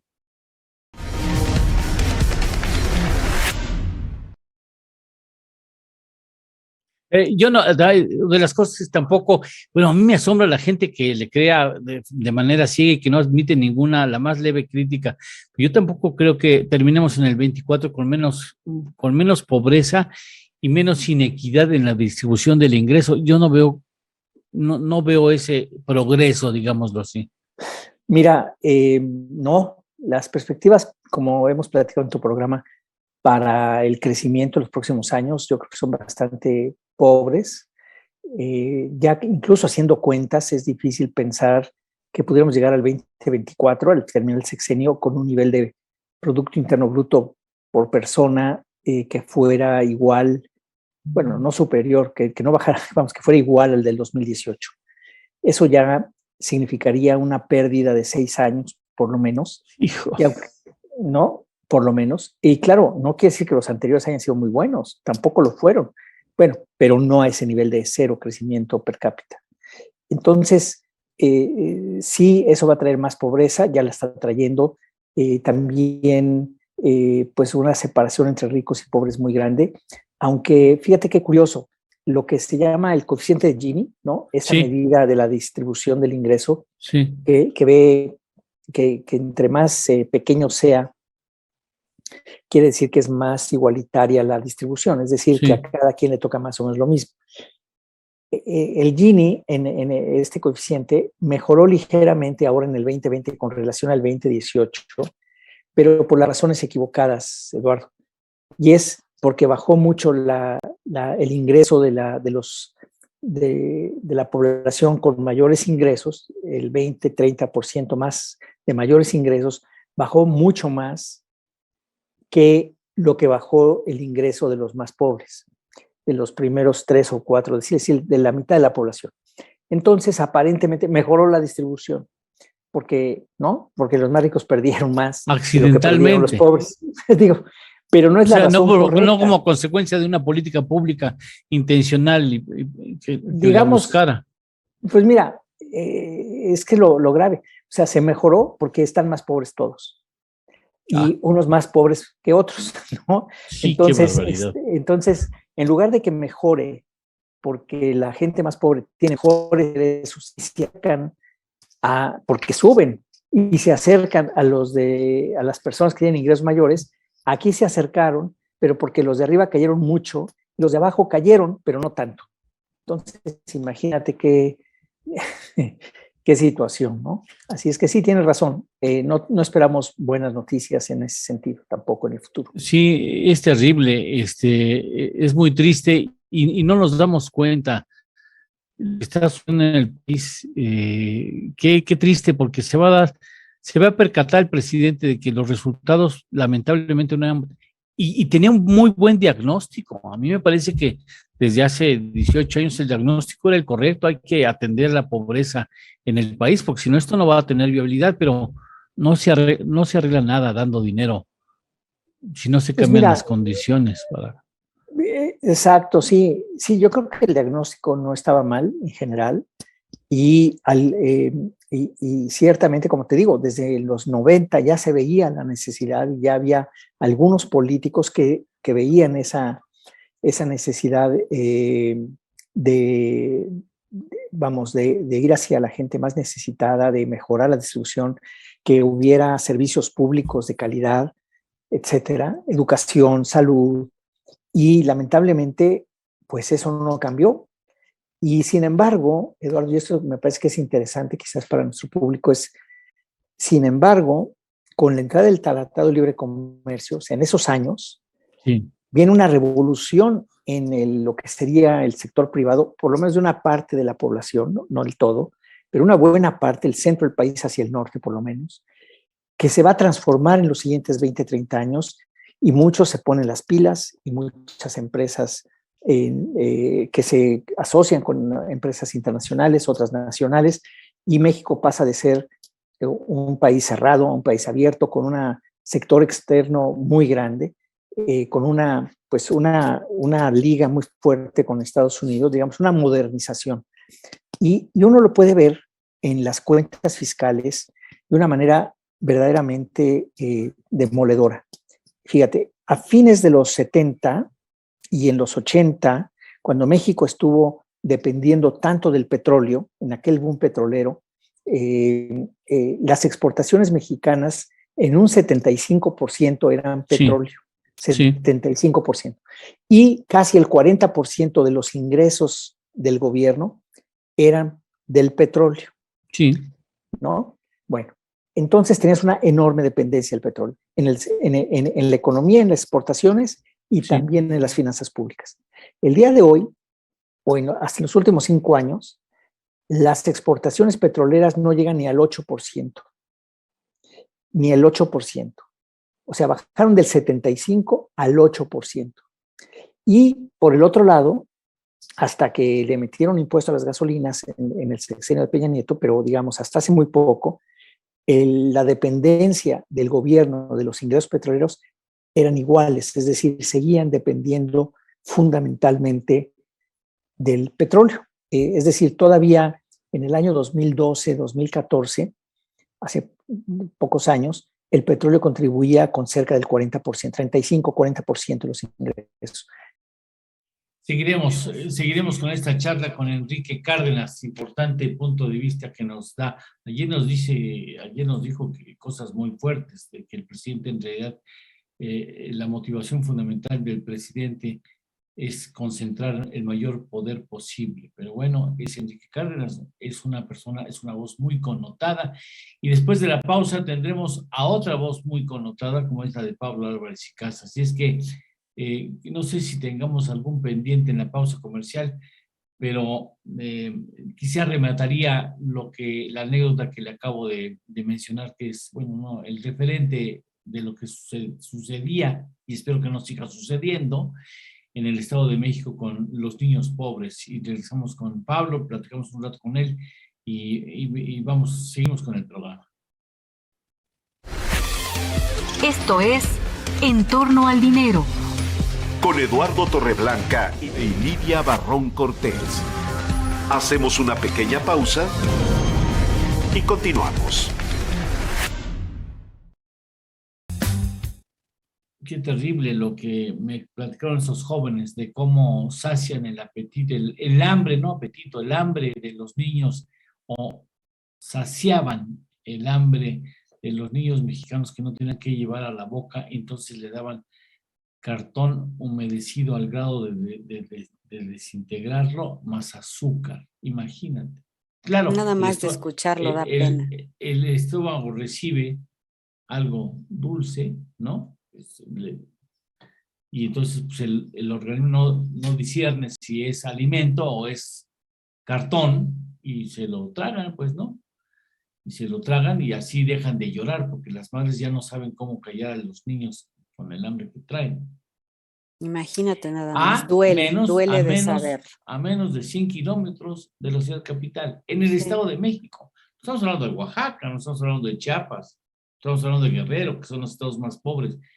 En el Estado de México tienen los emporios automotrices, farmacéuticos, de inversión extranjera, fábricas de presidentes, fábricas de presidentes, empresarios reconocidísimos, políticos reconocidos como empresarios riquísimos, ¿verdad? Mira, y cómo están jodidos, o sea, jodidos. Y esa es una realidad que no podemos nosotros aceptar de ninguna manera. Esto que le acabo de decir, bueno, posiblemente se repite en África, pero no tiene por qué pasar en México. Es una vergüenza nacional que eso esté sucediendo en cualquier rincón de la República Mexicana. Con la riqueza que tiene este país, no tiene que haber un niño sin que se lleve algo nutritivo a la barriga, chico. O sea, ¿cómo es posible que le dieran cartón con azúcar? O sea, es una vergüenza. Sí.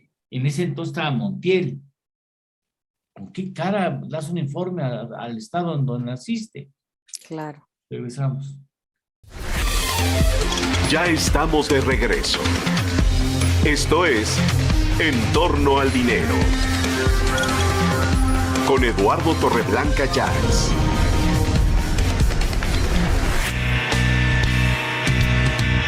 En torno al dinero. Y con ustedes, el análisis. Con Pablo Álvarez y Casa.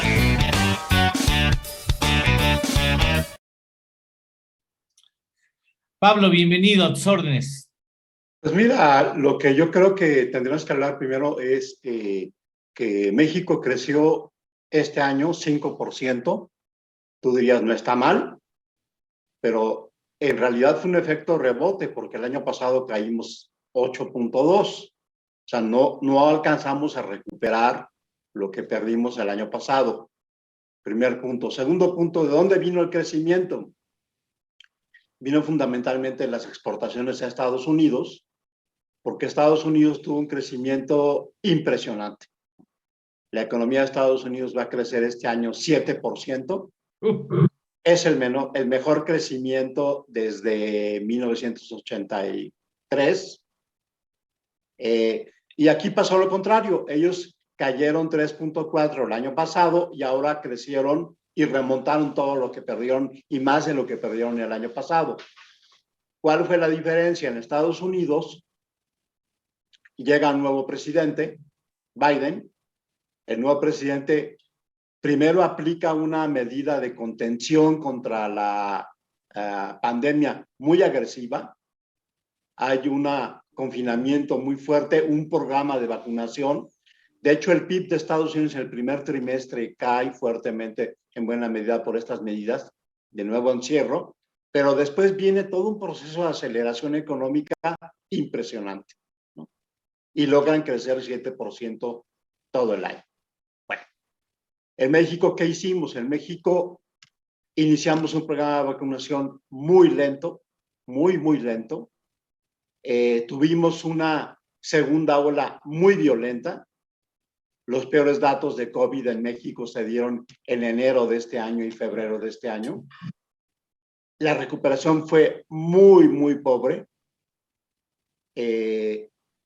Y tuvimos una política, digamos, recogimos todo el peso de lo que no hicimos el año pasado, que no fue dar apoyos a las empresas y no fue dar apoyo a la gente que se quedó desempleada.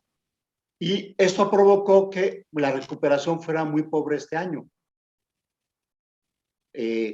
Porque es como un engaño, Eduardo, porque tú crees que te estás recuperando, pero en realidad no te recuperaste, ¿no? Sí. Es un mero efecto estadístico. ¿Qué pasó?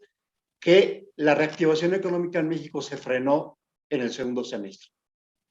Todo lo contrario de lo que pasó con Estados Unidos, que tuvo una aceleración tan fuerte que les está generando incluso un problema de demanda y de inflación creciente. Entonces, el resumen es muy claro. México tenemos mayor pobreza. Acaba de dar Enrique algunos datos, Enrique Cárdenas. Coneval dio los datos de pobreza. En presidencia se enojaron mucho porque Coneval dio esos datos. Pues qué pena, pues son datos, pues ¿qué quieren? Sí, pero además son datos muy lógicos porque días antes INEGI nos dijo que todos los deciles habían caído salvo el primero. Entonces, fue una pobreza provocada en buena medida por pérdidas de ingresos. ¿Sí? Sí. Bueno, tuvimos más inflación. La inflación va a tener un 8%, en buena medida por una inflación importada, como ya lo hemos explicado en el programa, energéticos, alimentos, porque muchos de estos productos son importados y se fijan en el mercado internacional de bienes. Y la tercera cuestión es que tenemos poca inversión.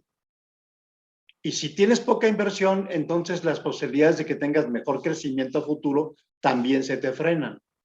Y tienes poca inversión porque el sector privado no confía en las reglas del juego que le pone el gobierno. Y tenemos desde 2018 poca inversión privada. Y la inversión pública se concentra en proyectos que son auténticos elefantes blancos. Dos Bocas, Tren Maya y Felipe Ángeles, el aeropuerto internacional Felipe Ángeles, que ni siquiera tienen este efecto multiplicador del que el presidente cree que se puede dar, ¿no? Y en contrario tenemos un descuido importante de la infraestructura y lo que se ha metido ha sido un poco al sector salud, pero no creas que tanto, ¿no? Ya comenzó a haber despidos de la gente que contrataron el año pasado, ¿no? Sí. Y tenemos un problema fuerte en las finanzas públicas porque toda esta política exitosa de recaudación también está comenzando a llegar a su límite.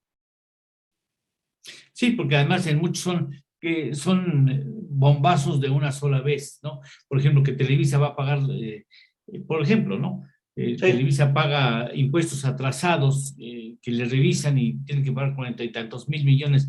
Los paga una vez, BBVA. Pagó, ahora, eso está muy bien. Pues sí, creo pero no creo vuelves que el presidente hace algo que desde hace mucho muchos analistas reclamaban, que había condonaciones muy generosas a las grandes empresas, ¿sí?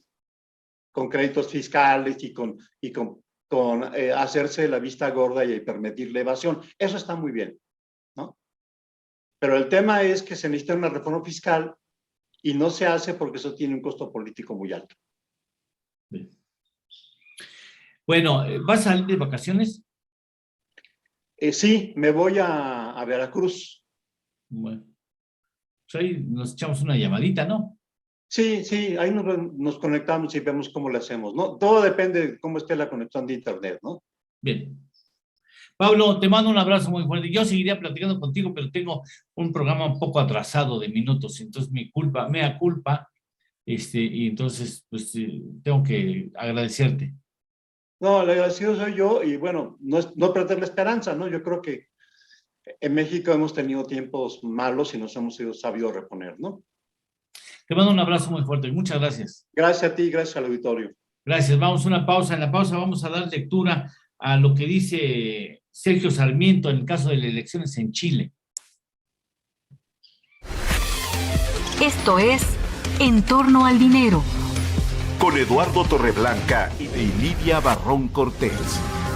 Hacemos una pequeña pausa y continuamos.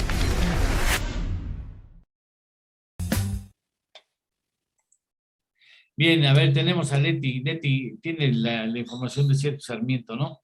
Así es, Lalo. En su columna Jaque Mate que publica Reforma, Sergio Sarmiento escribe: Chile tenía en 1960 un Producto Interno Bruto per cápita de $505. Era mucho más próspero que México, que registraba $345. En 1970, Chile alcanzaba ya $933 y México 690. La crisis económica de principios de los años 70, sin embargo, tuvo consecuencias desastrosas. En 1975, el PIB per cápita de Chile había caído a $720, mientras que el de México, en medio de la bonanza artificial de Luis Echeverría, se elevaba a $1,379. Chile observó desde las tasas de crecimiento más sólidas de Latinoamérica y llegó a un nivel de $15,888 por persona en 2018, contra 9,686 de México. La pandemia trajo un desplome para los dos, pero Chile siguió teniendo una prosperidad muy superior a la de México. Más adelante dice, Chile ha sido el país de Latinoamérica que más ha reducido la pobreza y es uno de los que más han bajado la desigualdad. La pobreza en Chile, tradicionalmente baja, se disparó con la crisis económica de Salvador Allende y los primeros años de la dictadura de Pinochet.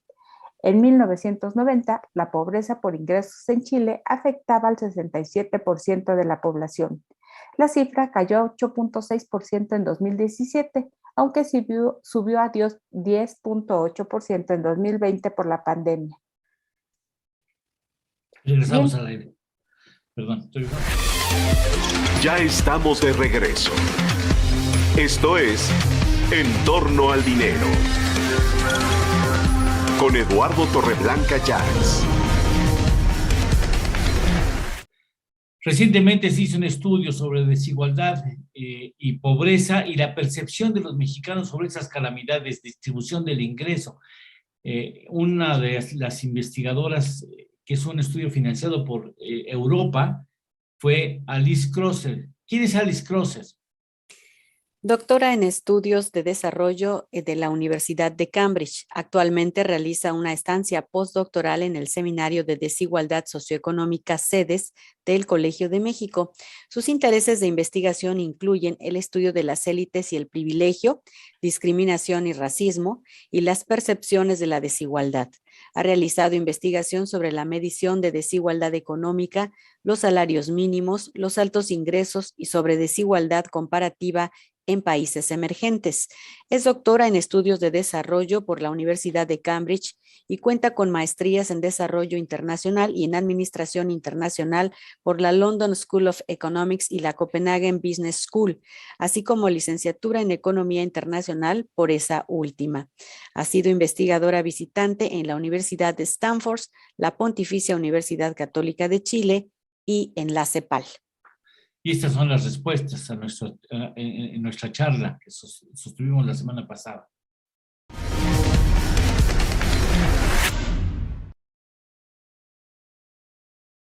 Te voy a hacer una pregunta que va a parecer rara.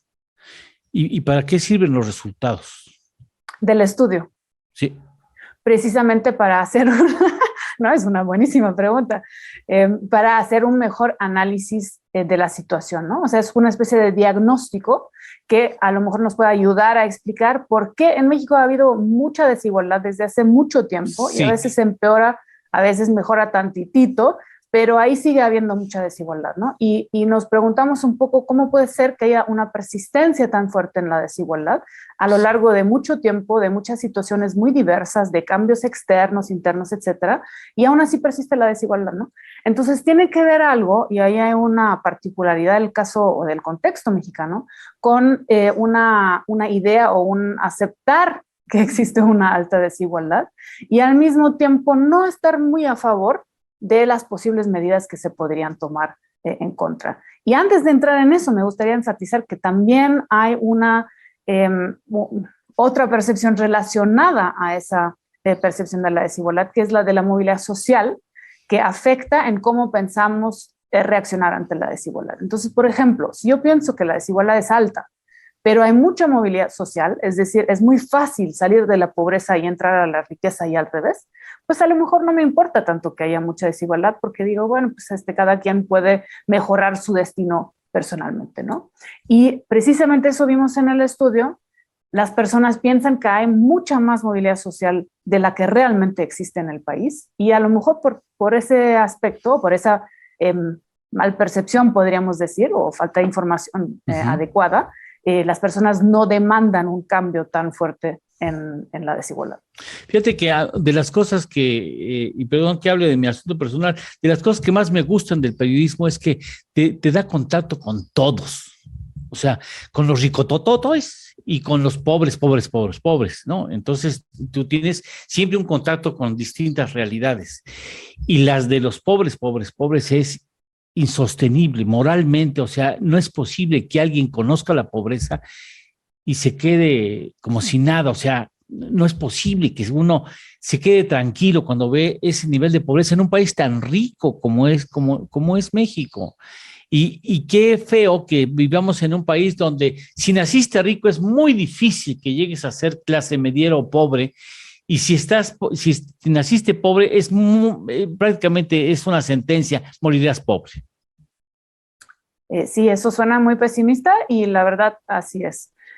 Y obviamente para no tener que quedarnos en esa angustia, nos inventamos narrativas sociales que nos ayudan a manejar esta situación y hasta cierto punto ahí nos sirve la meritocracia o el famoso echeleganismo, ¿no? De pensar que si yo le echo ganas, pues voy a mejorar mi posición y voy a terminar en algún lugar que me merezco, ¿no? Y que es mejor en el que estoy actualmente. Y sin embargo, por las condiciones estructurales, resulta que la movilidad de alto alcance es casi imposible, como tú dices, en el país, ¿no? Pero me tengo que justificar el intento, porque si no me rindo, pues va a estar peor, ¿no?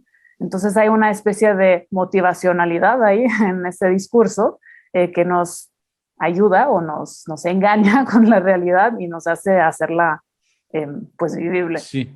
Lo racionalizas, lo intelectualizas y de alguna manera esto te sirve así como de bálsamo, ¿no?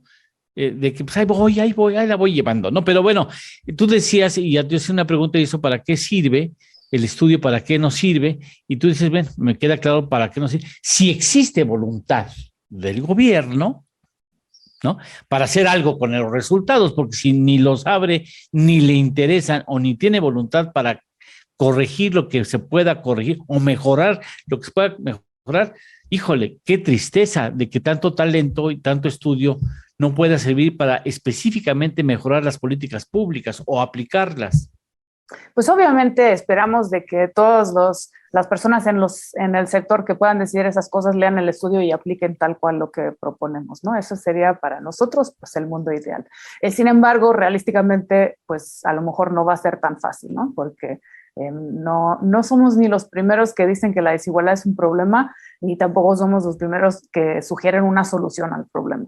Lo que sí puede aportar el estudio, a lo mejor, como te digo, Eduardo, el diagnóstico más preciso, de que hay una percepción diferente según la posición económica que nos toca acerca de la forma de la desigualdad, ¿no? En ese sentido, las personas más pobres se imaginan la desigualdad o se imaginan la distribución mucho más polarizada, con muchísimos pobres y bastantes ricos y muy, muy poca clase media, ¿no? Eso es una percepción compartida entre las personas de bajos recursos económicos. Y por el otro lado, las personas más ricas se imaginan más continuidad en la distribución, ¿no? Sí, también se imaginan muchos pobres y relativamente muchos ricos, pero algo más de gente en el intermedio. Y a lo mejor eso tiene que ver con la posición que tenga cada uno, ¿no? Pero también tiene que ver con lo que uno ve en su entorno.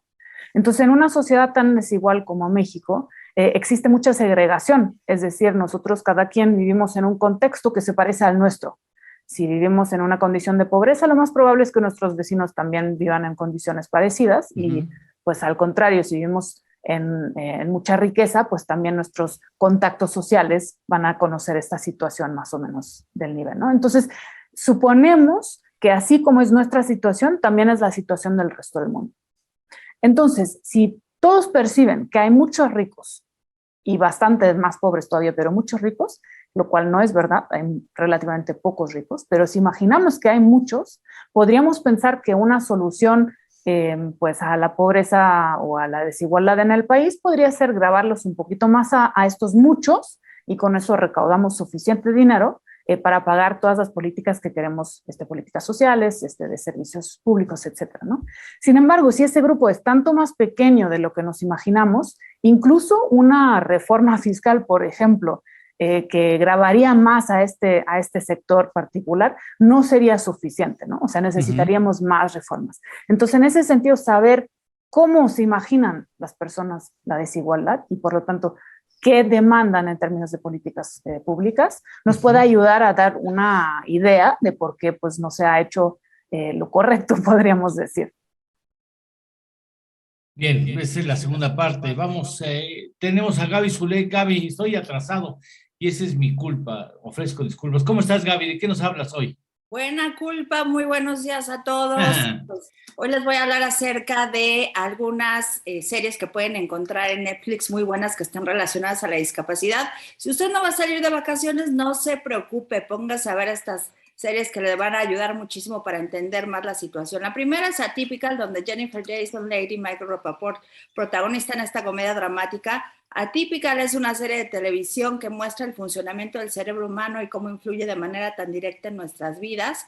La serie narra la vida de un chico de 18 años diagnosticado con trastorno del espectro autista, pero él tiene alta funcionalidad, así que no tiene tanto problema para desenvolverse, pero eso sí, para la familia supone y para su entorno, pues altas situaciones y dificultades para poder llevar a cabo lo que es su sueño dorado, que es tener una novia. Después tenemos Special. Special es buenísima, es un hombre gay con parálisis cerebral leve que decide reescribir su identidad contando a todos haber sido como víctima de un accidente cuando en realidad nació con esta parálisis cerebral y persigue la vida que desea. La serie está basada en el relato personal y las memorias del mismo autor titulada I'm Special and Other Lies We Tell Ourselves, que fue escrita en 2015 y su primera temporada se estrenó en 2019. La última la podemos encontrar ya desde mayo de este año. Y ya me los voy a contar porque ya sé que están retrasados. La próxima semana les voy a contar las próximas. Team Chocolate o Tic Tac Chocolate, que es una serie de televisión belga ganadora del Prix Europa en 2017 a la mejor serie europea y de varios festivales internacionales de televisión donde se ha presentado con actores con síndrome de Down. Team Chocolate es una serie muy emocional que no pretende ser un relato con causa. El protagonista, que se llama Jasper, es un actor ya con experiencia con síndrome de Down. Empieza a trabajar en una fábrica y enseguida se gana la simpatía de todos. Pronto tendrán que luchar por no perder el amor y por varias cosas que hay secretos ahí. Así que estas tres se las recomiendo. La próxima semana les recomiendo otras tres. Muchas gracias, Gaby. Gracias. Permaneces con nosotros en la pausa comercial, ¿te parece? Con mucho gusto. Muchas gracias. Regresamos después de la pausa con Juan Carlos Balna. Esto es En torno al dinero. Con Eduardo Torreblanca y Lidia Barrón Cortés. Hacemos una pequeña pausa y continuamos. ¿Lo griego tú? ¿Sí te sientes malita? Sí, desde ayer hasta se me oye la voz ronca, si no es sí, porque... se te escucha mocosona. Estoy mocosona desde ayer. Sí, es un poco congestionada de tus vías respiratorias altas. Hoy estoy bien, ayer se estaba así que dije ya me cargo el payaso, pero no. Hoy amaneció un poquito mejor, a ver qué onda. Pero ya, ¿cuántos exámenes te has hecho? Yo he hecho como 5 exámenes. Yo muchos, pero ya de esto no sé, hoy voy a ir o me voy a hacer la rápida que tengo aquí en casa, a ver qué onda. ¿Tienes una rápida en casa? Sí. No vaya a ser, es que ves que... No va a ser que estás embarazada tú. Pues nada más que está embarazada la garganta, pero porque... Con razón estas bolas que tengo. Van a ser gemelos, ¿no? Es un diagnóstico, hombre. No, no por el momento, digamos, no practico, gracias. Bueno. Ojalá que no, Gaby, ojalá que no sea más que una gripita y que pase rápido para que puedas celebrar la Navidad. Sí, porque imagínate, estar solita. Tendrías que estar aislada, es tristísimo, así es que esperemos que no. Hasta se me ve el ojo hinchado y todo el rollo. Te oye la voz. Se te escucha constipada. Para matar al bicho. Pero pues cuídense mucho porque sí. Es natural en esta época de frío, pues que uno padezca este jengibre, tipo de problema. Gaby, jengibre con limón. Echando jengibre, vitamina D, Vitamina el propóleo C. líquido, que es así, Sí. súper fuerte. Muy bueno. A ver, por eso amanecí mejor. Anoche sí estaba, pero de la tiznada. No me digas. Regresamos al aire. Ya estamos de regreso. Esto es En torno al dinero. Con Eduardo Torreblanca Llanes. En torno al dinero, llega el momento de aprovechar el conocimiento y los consejos de uno de los asesores de empresas pequeñas y medianas en Sudamérica. Desde la bella ciudad de Buenos Aires, Argentina, es el momento de Grandes Pymes con Juan Carlos Balda. ¿Cómo deben ser los objetivos de las empresas en 2022? Desde Buenos Aires, Argentina, Juan Carlos Balda, gusto en saludarte. Bienvenido a casa. Un gusto, Eduardo. Saludos a todos. Y bueno, yo creo que los objetivos es un tema que lo asociamos muchísimo con esta época del año, ¿no es cierto? O sea, vamos a comenzar por aclarar algo. Definir objetivos es solamente el principio de un largo viaje que nos lleva hacia ellos. Muchas personas en realidad no tienen objetivos, tienen intenciones. ¿Cuál es la diferencia entre lo uno y lo otro? Una intención es un quiero, me gustaría, mientras que un objetivo es un voy a, es una decisión. Por otro lado, es habitual que las personas quieran conseguir objetivos y para ello se digan a sí mismas y a los demás todo lo que les gustaría conseguir. Y están la mayor parte del tiempo soñando, pero sin embargo no se están comprometiendo consigo mismo para conseguir sus objetivos. Tomemos un ejemplo a nivel de empresa. Decir simplemente que queremos aumentar la rentabilidad de nuestras empresas es un deseo, mientras que plantearlo como aumentar la rentabilidad sobre ventas un 10% en un año es un objetivo que nos permite asimismo comenzar a trabajar en cómo lograrlo. Porque a partir de la enunciación comenzamos a desarrollar los planes y los caminos. ¿Cómo lo vamos a hacer? Aumentando la cantidad de ventas, aumentando el margen de contribución, incrementando la base de clientes, desarrollando nuevos mercados, mejorando la eficiencia operativa, replanteándonos nuestros gastos, buscando nuevos, mejores proveedores, incorporar tecnología más avanzada. O sea, evidentemente hay muchos planes de acción y hay muchos caminos que se derivan de una correcta definición de objetivos. Para ello, los objetivos tienen que tener algunas características. Tienen que ser medibles, alcanzables y auténticos, entre varias otras más. Medible, ¿por qué medibles?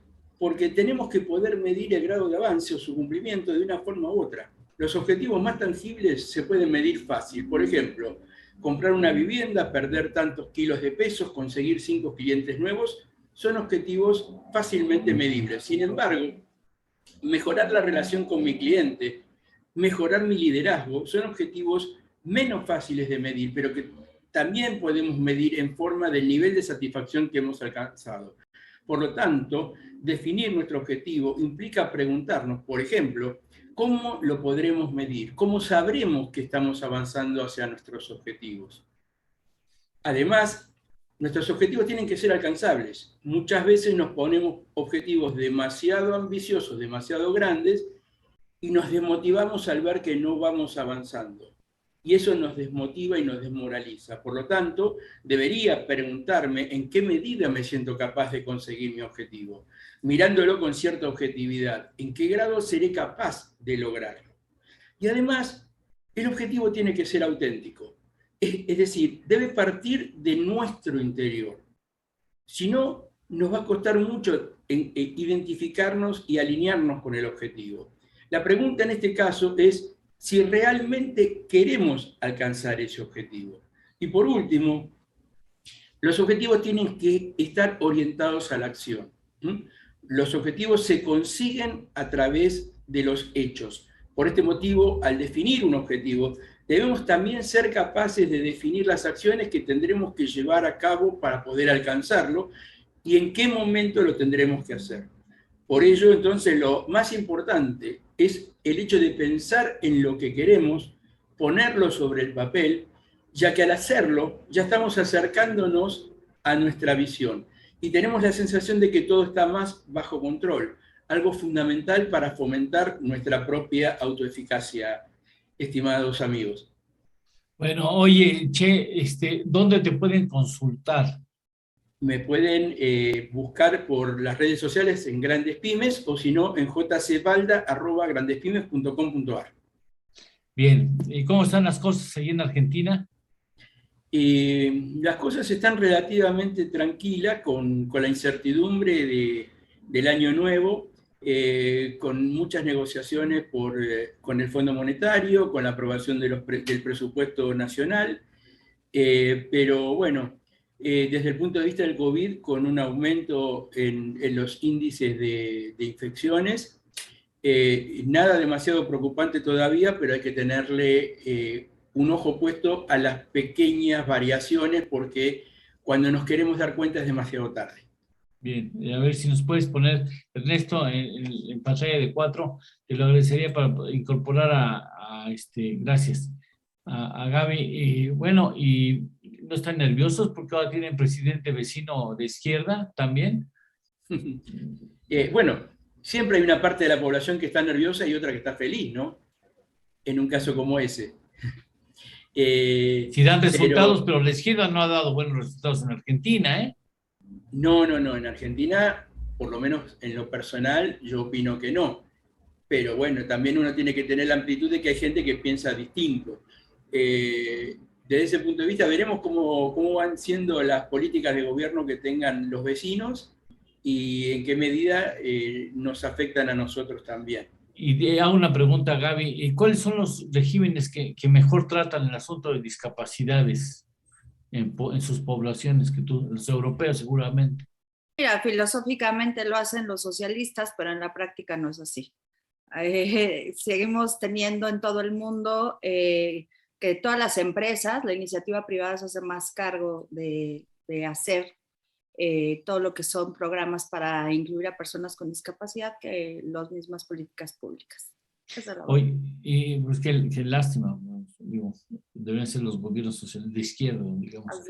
Nada más pregunto, ¿cómo nos fue finalmente en el sondeo que hasta este momento, bueno, continúa hasta mañana, pero cómo están los resultados del sondeo, Francisco? Hasta el momento los resultados del sondeo en el conflicto de renovación de mandato. ¿Qué parte cree usted que cuenta con mejores argumentos? Ha ganado el 76% diciendo que el INE y el 24% con ninguno de los dos. Esos son los resultados hasta el momento. Bueno, pues ya seguiremos con el tema, mañana lo concluimos. Muchas gracias, Francisco. Lidia, despedimos. Claro que sí, Lalo, los esperamos el día de mañana en punto de las 6 de la mañana. Tenemos una cita informativa aquí en Torno al Dinero. Le agradecemos mucho a Juan Carlos y a Gaby que hoy nos están acompañando en esta despedida. Pásenla bonito, buen martes, hasta mañana. Muchas gracias, Gaby, gracias Juan Carlos, gracias a todos ustedes. Gracias Lidia. Muy felices fiestas para todos. Muchas gracias. Igualmente. Muchas gracias. Hasta mañana. Llegamos al final de nuestra jornada. Acaba En Torno al Dinero con Eduardo Torreblanca Llanes.